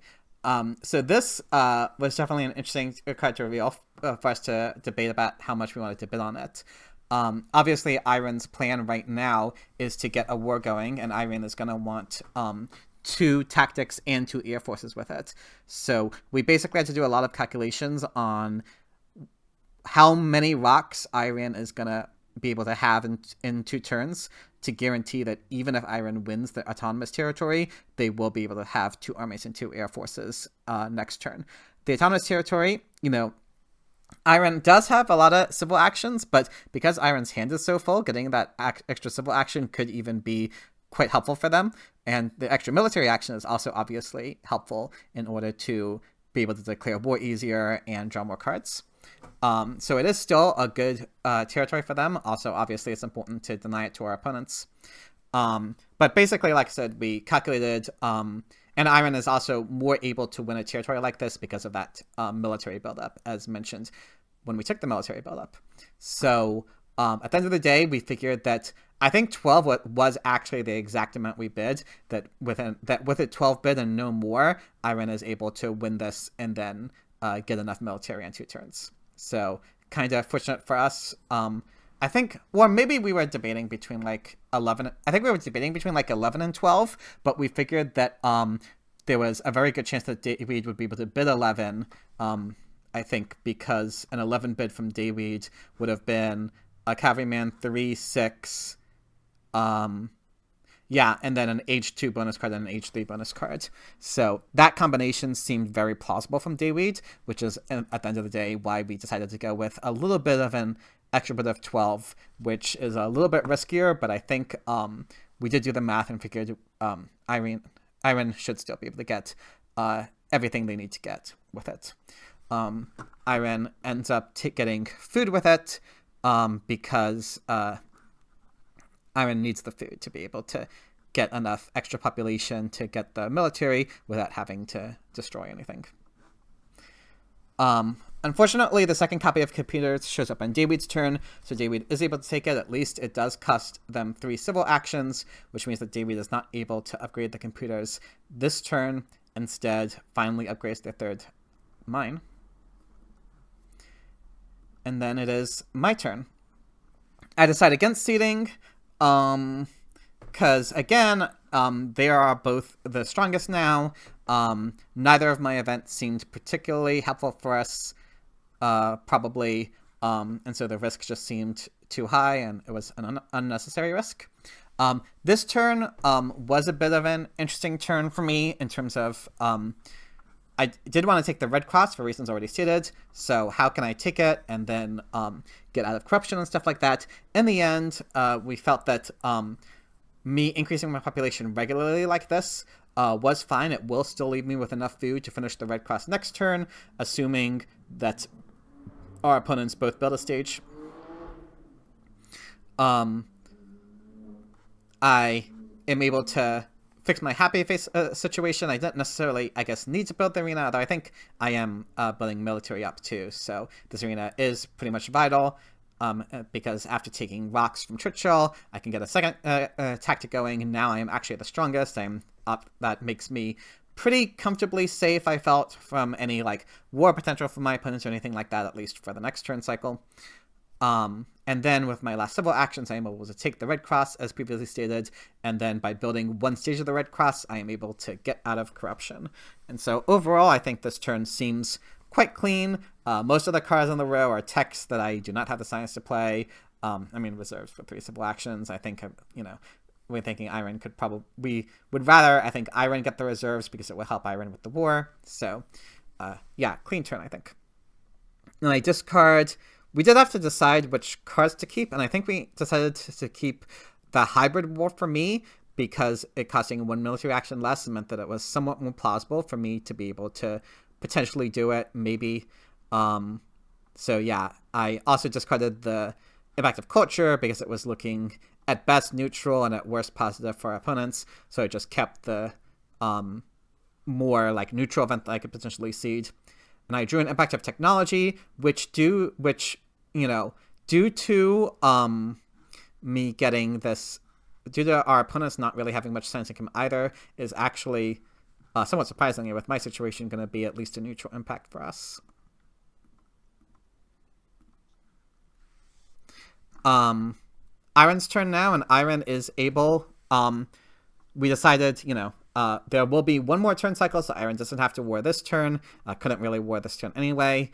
And so we felt that there was no reason not to take the international agreement, but the question was more what to do with it, and in particular, whether we want to take the UN. So do you want to talk about why we decided to take the United Nations in the end? Yeah, this was a really interesting turn. A lot of different possibilities. The UN doesn't look very good for me because I don't have a great impact to evaluate with it. But here I have the opportunity to take it for free, basically, with the international agreement. If I don't take it, I only have 2 free hand space now. Even with the extra civil action from the autonomous territory, I could still only take 2 non-wonder cards.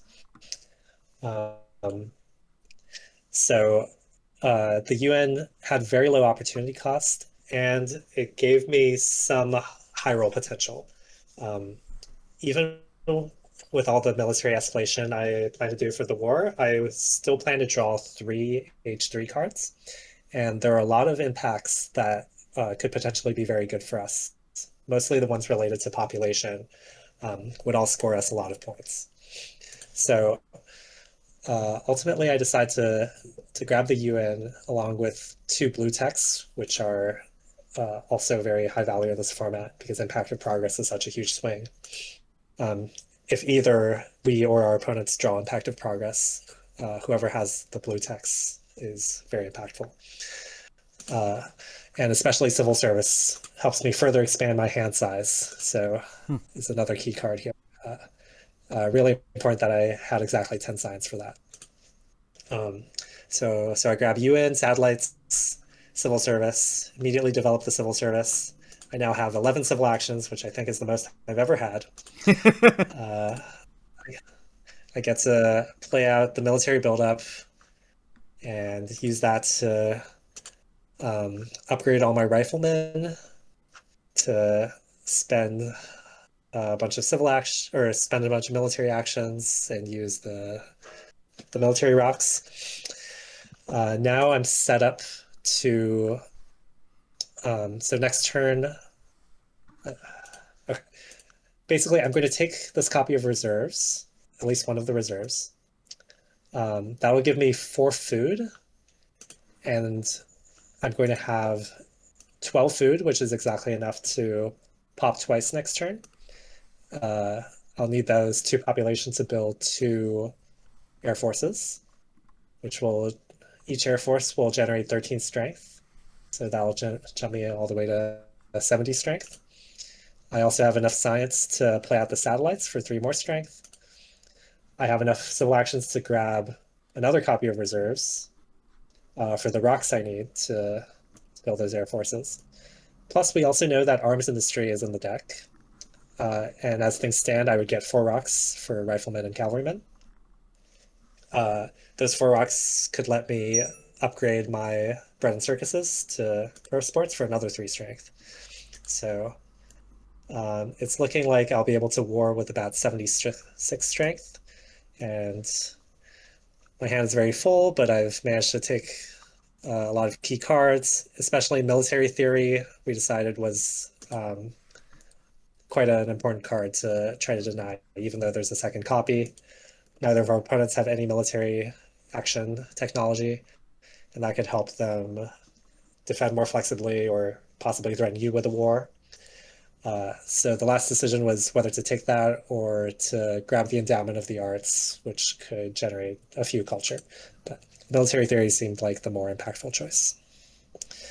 And then I was really hoping to draw a good impact for the UN, but instead I draw a second armed intervention and a raid. So just more aggression options for my last turn. Should be mentioned, you also took engineering, I think mainly for an extra 4 culture for UN, but also for the impacts you mentioned, especially impact of progress, and as a bit of a denial. Our opponents both have a lot of science. Maybe David in particular would have liked the engineering. Yes, and it's also possible that the engineering rock discount enables me to get more pro sports for more strength. Mm-hmm. But yeah, satellites is an alternative as well. So. Right. Yeah. Dread is the one who takes the second copy of Pro Sports, builds one, fixes their happiness issues. Dread is also able to take the third copy of Air Force, which unfortunately was not available on my turn, so I am the player without Air Forces in this game. And then Dread builds 1 stage of my Red Cross. Dayweed plays a revolutionary idea to open hands space, is able to get the democracy this turn, builds a temple to fix the happy face situation, and is also able to build 1 air force to get some more strength going, get a bit of ahead of me in strength, and takes a second efficient upgrade once they finally have the opportunity to get Bill Gates' computers going, which at least are, the way we've played the game, denying the first copy of computers, pushing strength this turn, means that Dayweed has been forced, even though Dayweed has this very powerful combo, they've been forced to delay it significantly. As for my turn, every turn you don't have gates is a pretty big swing. So yes, it's a really big swing. As for my turn, I decided to keep my impact. I think mainly because it wasn't clear yet whether it would actually be neutral or negative for us. So I decided to see the international negotiations, which would at least be fine for us, if not possibly good, and might not even be revealed anyway. The event decks slowed down a lot.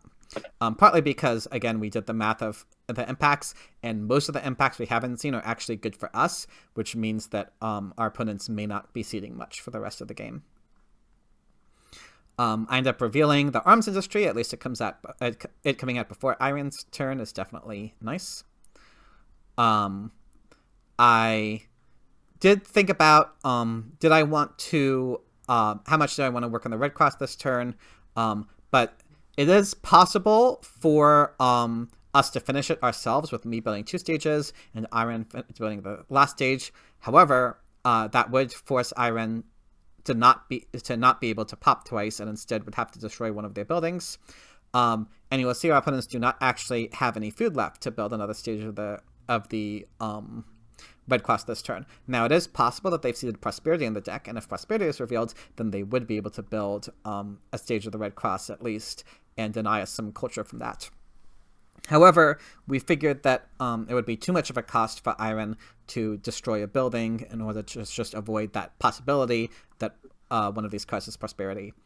And so, for that reason, we decided that we weren't going to finish the Ocean Liner finish the Red Cross on Airren's turn, which means that there's no need for me to build 2 stages of it on my turn. And with that being the case, I am able to actually not be in corruption by increasing my population with food, and then building to get me out of fix my happy face issues, which was important just in case there's a happy face event in this deck too. Now, we did debate some whether I wanted to build an arena or a temple. The value of the arena is that once the age ends, I would not have any unhappy workers, which again would protect me from those happy face events. The value of the temple is it gives me a little bit of extra culture, and we know that one of these cards is the Historic Territory 2 that we seeded. Airren is going to war next turn. We're going to talk about it on Airren's turn, but Airren's going to war Dayweed. And since Airren is warring Dayweed, if the Historic Territory is revealed before the war ends, and we will at least have one chance for it to be revealed when I seed next turn, then Dayweed will not have the capacity to bid on the Historic Territory, meaning I will only have to compete against Dredge, who doesn't have the colonization bonus. So there seemed like a pretty good chance that I would be able to win that Historic Territory, and if I win it, then I won't need this arena. And so building the temple sort of means that, and I might want the temple anyway, even if I don't win the territory, but I'd especially want it if I do win the territory. And again, it might represent at least one culture, maybe even more, if I don't have the leeway to build another happy face building next turn. And so for those reasons, we decided on the temple over the arena. I can It's then also your first sorry, go ahead. culture rating.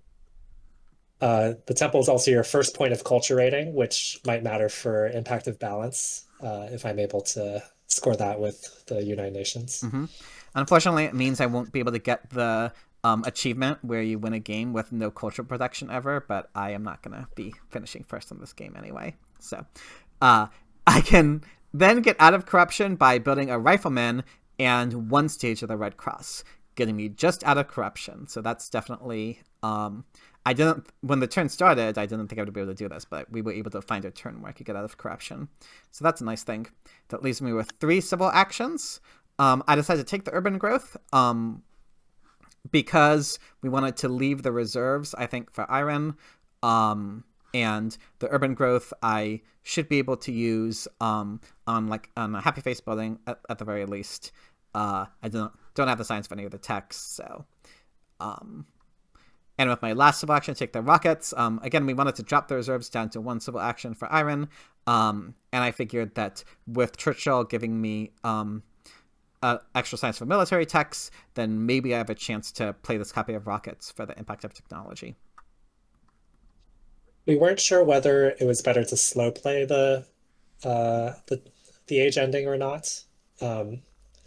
But ultimately we decided like the age ending before your next turn is bad for you because you don't get to draw. But by taking more cards, you also make it quite likely that the age will end before Dayweed's turn.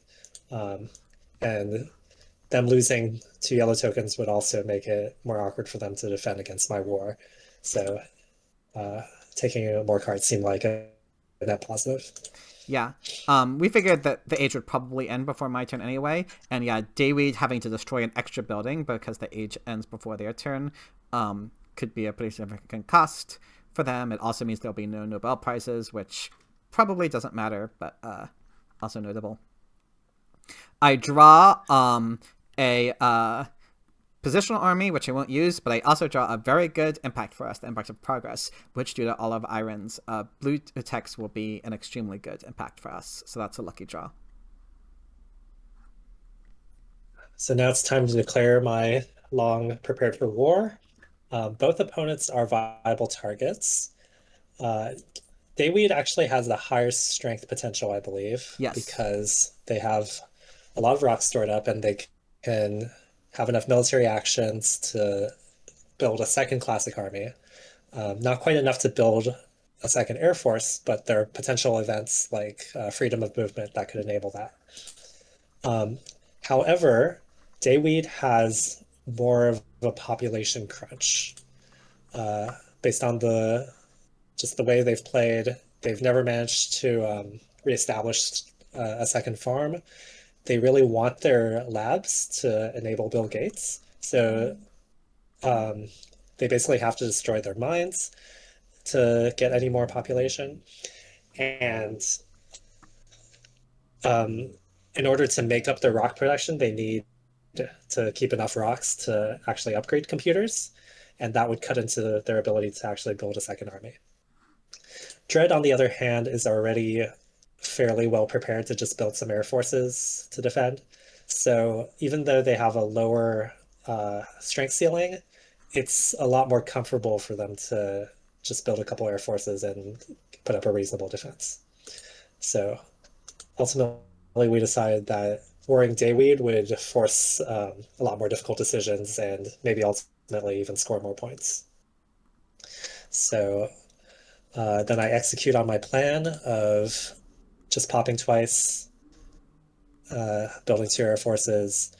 Fundamentalism was an important card to cut because we saw there was a possibility Yeah. of Dread using it and its extra strength and military actions to declare war on So you this turn. yeah, basically, with Marlena, Dredd could declare war, play Fundamentalism for 2 extra military actions, and get another army going. Dredd could play Fundamentalism due to Acropolis, and then get another army going with Marlena. And I would not be able to defend against that war, so we needed to take the Fundamentalism to prevent that possibility. Yes. Luckily, both of us have a lot of spare civil actions to cut cards, so we can afford to do that. And then I also take this reserves that you left me. That's important because it gives me enough rocks to guaranteed finish United Nations next turn. I still have one chance to draw a good impact, but if nothing else, it can be 16 points if I play out engineering.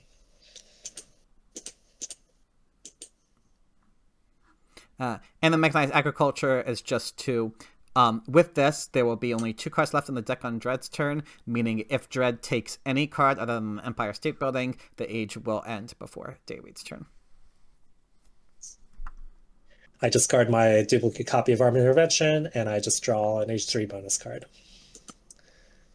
Dread does indeed take Marlena and can build 1 opera with her, takes an urban growth for more operas, and then finally upgrades the second farm. So very late second irrigation. Mm-hmm. So Dayweed, as stated previously, has some difficult decisions to make. Dayweed ends up deciding to destroy 1 mine and upgrade the computers this turn, but that does mean that Dayweed doesn't have the resources to build a second full army, instead can only build 1 more cavalryman, and then destroys a second mine to get out of Uprising. So Dayweed chose to prioritize the computers over getting more strength this turn. And then Dayweed takes a patriotism and movies to maybe if there's an economic progress, Dayweed could build the movies. It's my turn. I see that impact of progress that's going to be so good for us. We reveal a politics of strength. That was a card they seeded, which is also good for us. This turn I am able to finish Red Cross, so I do that. I also, because unfortunately I would have liked another small reason to ward Dayweed instead of Dread is again to prevent Dayweed from bidding on the historic territory if it's revealed on my turn. Unfortunately it wasn't. I mean, the politics of strength is good for us too, but that does mean that I will probably not be able to win it. If it's revealed after Airren's turn, then Airren is probably going to be the one to bid on it, so that I'm not at risk of an aggression from Dayweed. That being the case, I have to now build this 3rd arena so that I'm not an Uprising, and then with my remaining civil actions, I'm able to take the movies as well as a revolutionary idea. With this, I will have just enough signs next turn to build 1 movies with the urban growth to get some more culture going. And with my final civil action, I just take the tanks. I mean, there's not really anything else I can do, and, maybe there's some scenario where I could play it or something, but it doesn't really matter. So now, before the war resolves, I think we've managed to stay apace in culture. So we're still behind by about 40 points, I want to say. But this war is going to be a huge swing. Yeah. Right? Well, after the Red Cross, I'm actually ahead of Dayweed in culture now. And so we're actually pretty much almost tied in culture. We're Oh, nice. behind by, it looks like 4 culture right now, and then the war is going to be a huge swing. So even though the game was looking really scary, especially at those first few turns of H3, we did manage to pull it back. Yeah, that red cross plus mechanized agriculture play, I think, was a Yes. really big swing in helping Yeah, equalize. we were able to build 4 stages of it. So that's a swing of 20-ish culture, I believe. 20 to Um, 30. it was, yeah, 6, 12, 18. Well, it's, 18 culture because they got 6 out of it, but then I got an extra 7 from the colonies. So yeah, 25 culture basically. Okay. And then the war here is I win by 32. So steel 37 is a swing of 74 culture. So that's a Then I get 70 an arm. that's a 74 culture swing. Yeah. Then I get an arm intervention off as well. That's another 14 culture swing. So at this point, we figured the game was locked up. Um, I have a lot of spare actions to take almost every card, leaving only fast food chains for Dread because there's no way she'll be able to complete that. Mm-hmm. Then I develop engineering to get more rocks and finish the United Nations. Um, so I have still only drawn Impact of Balance and Wonders, both of which are exactly neutral for both teams. Uh, Impact of Balance is still good for me, but Dread and Dayweed have improved theirs slightly as well, and yours is quite bad. Yeah, So mostly dread, but yeah, my balance is very bad. So yeah, so I choose to evaluate nothing to give away no information, and in my last turn, so and yeah, we'll see if they actually seed. theoretically, if there's if they both seeded and this event was an economic progress, then Dayweed could have finished fast food chains on their turn if we left it for Dayweed. But so we took enough cards that will drop off after Dread's turn. And Dread does seed, revealing that historic territory. I think you bid enough to not be vulnerable to an aggression, I'm pretty sure. I forget if there were other considerations we had for this. Yes, I bid 35, which is one army plus an air force, and it drops me down to, I believe, 45 strength, um, which is like just enough to still be ahead, make it awkward for them to get ahead of us for impact of strength or whatnot. Um, Basically, enough.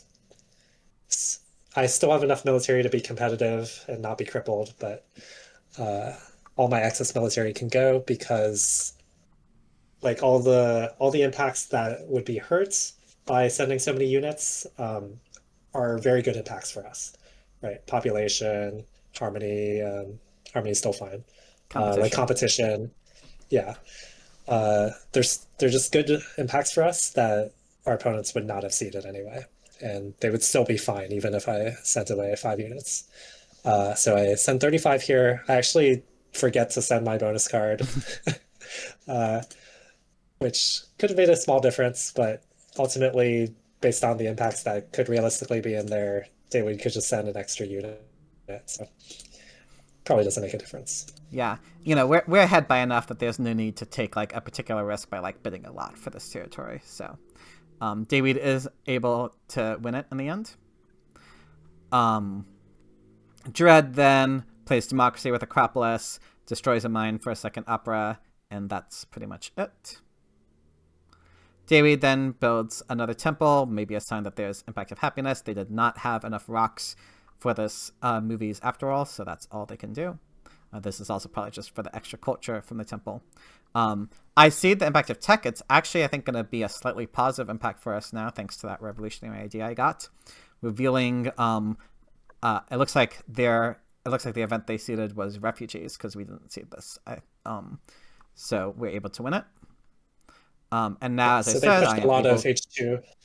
Sorry. They pushed a lot of H2 with their like military push at the start of H3. They also pushed a lot of H2 strength events, which makes sense. Yes, I agree. It But definitely made sense for them to do that at the time.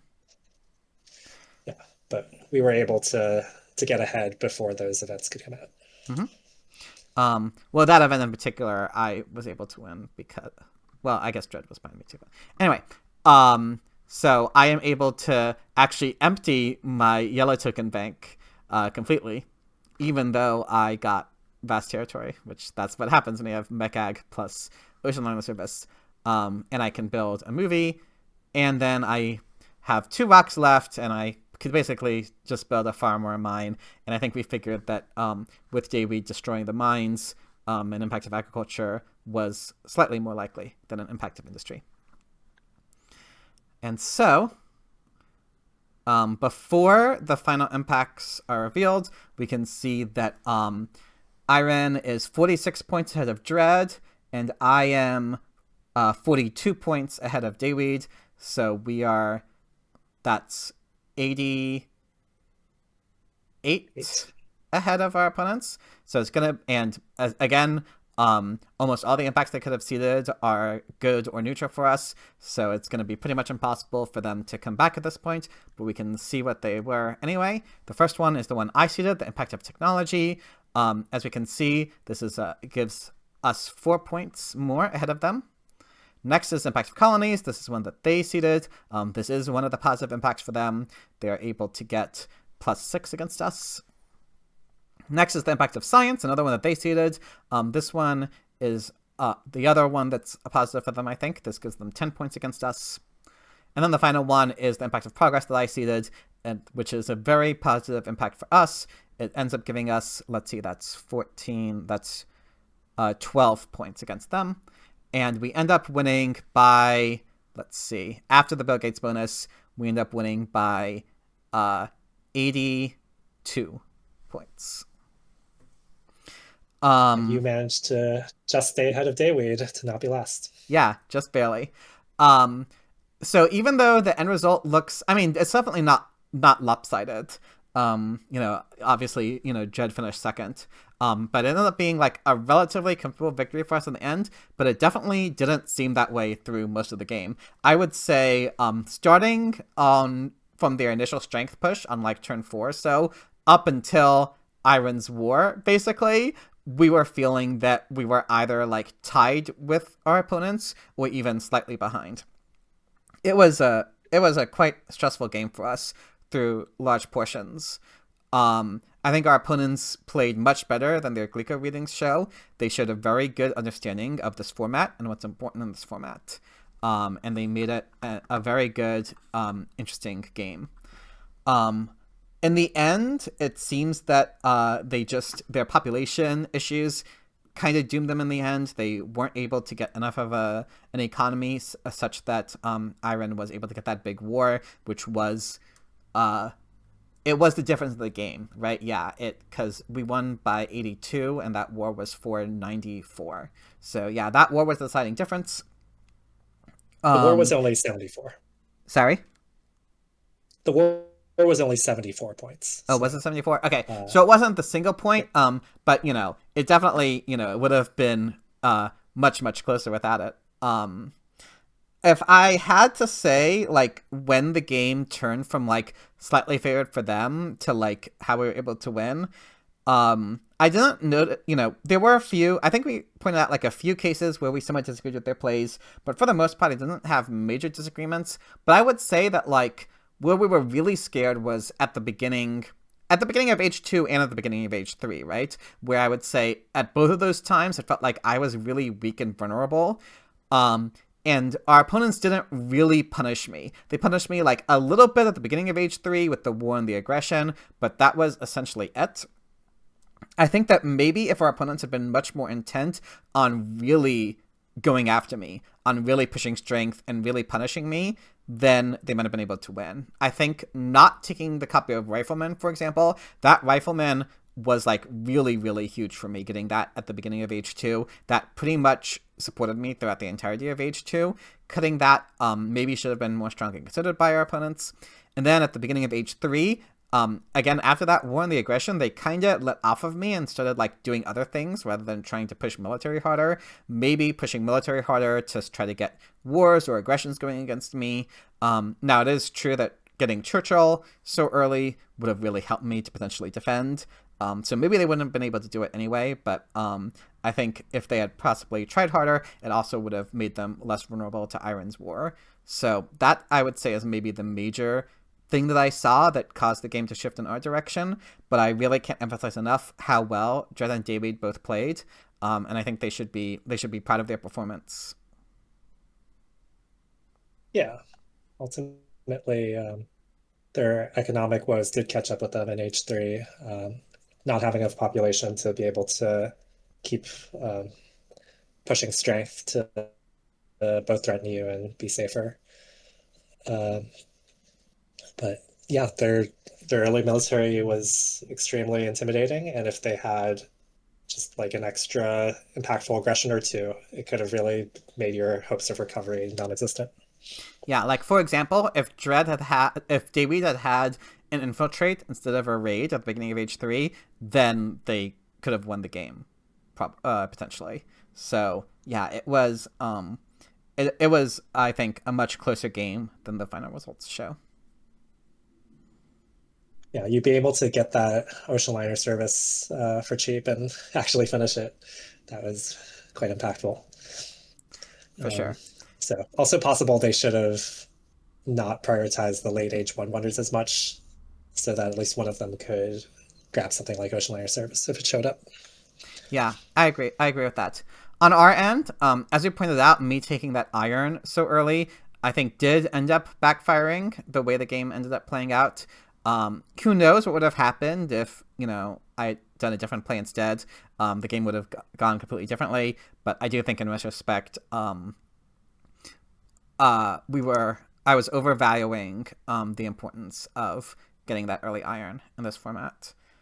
I'm not so that's the major like issue I saw, that maybe like that's what caused my position to not be so great. Though I do think in general, playing fourth in this format is pretty rough. I think when you're 1-4 like we are, maybe like the person playing fourth needs to focus, kind of on survival, and then the person playing first can like, try to aggress against the opponents. Basically like what we did, right? Where I just survived, and then Airren was the one who got the war going. That might be the general strategy for playing 1-4. I'm not sure though.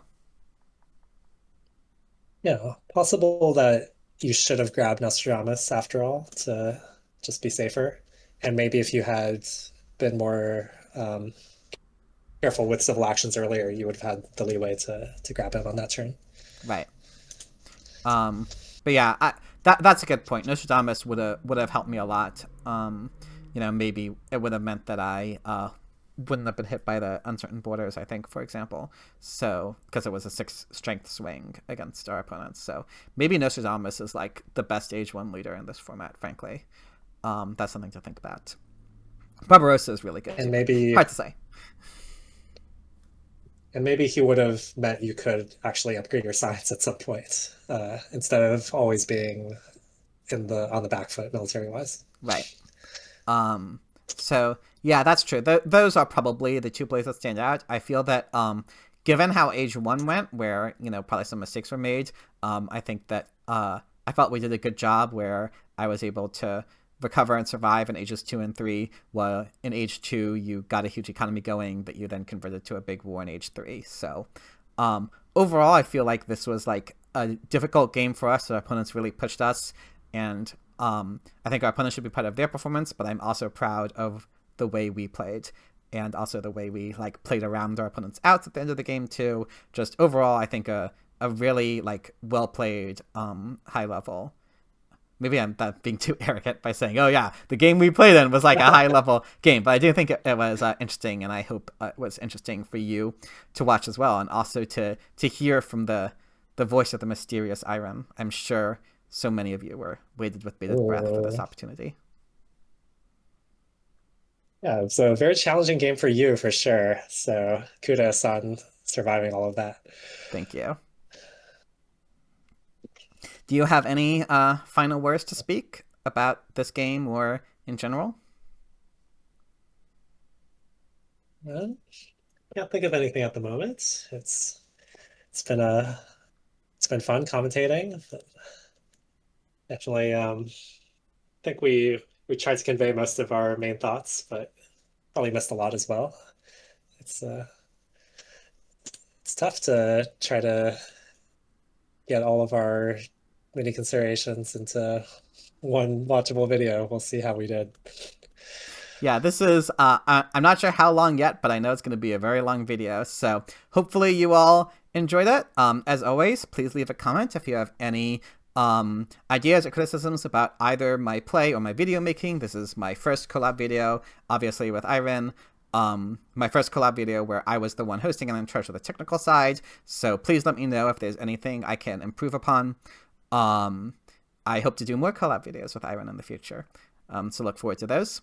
Otherwise, and again, if you have any ideas about the game, please feel free to note.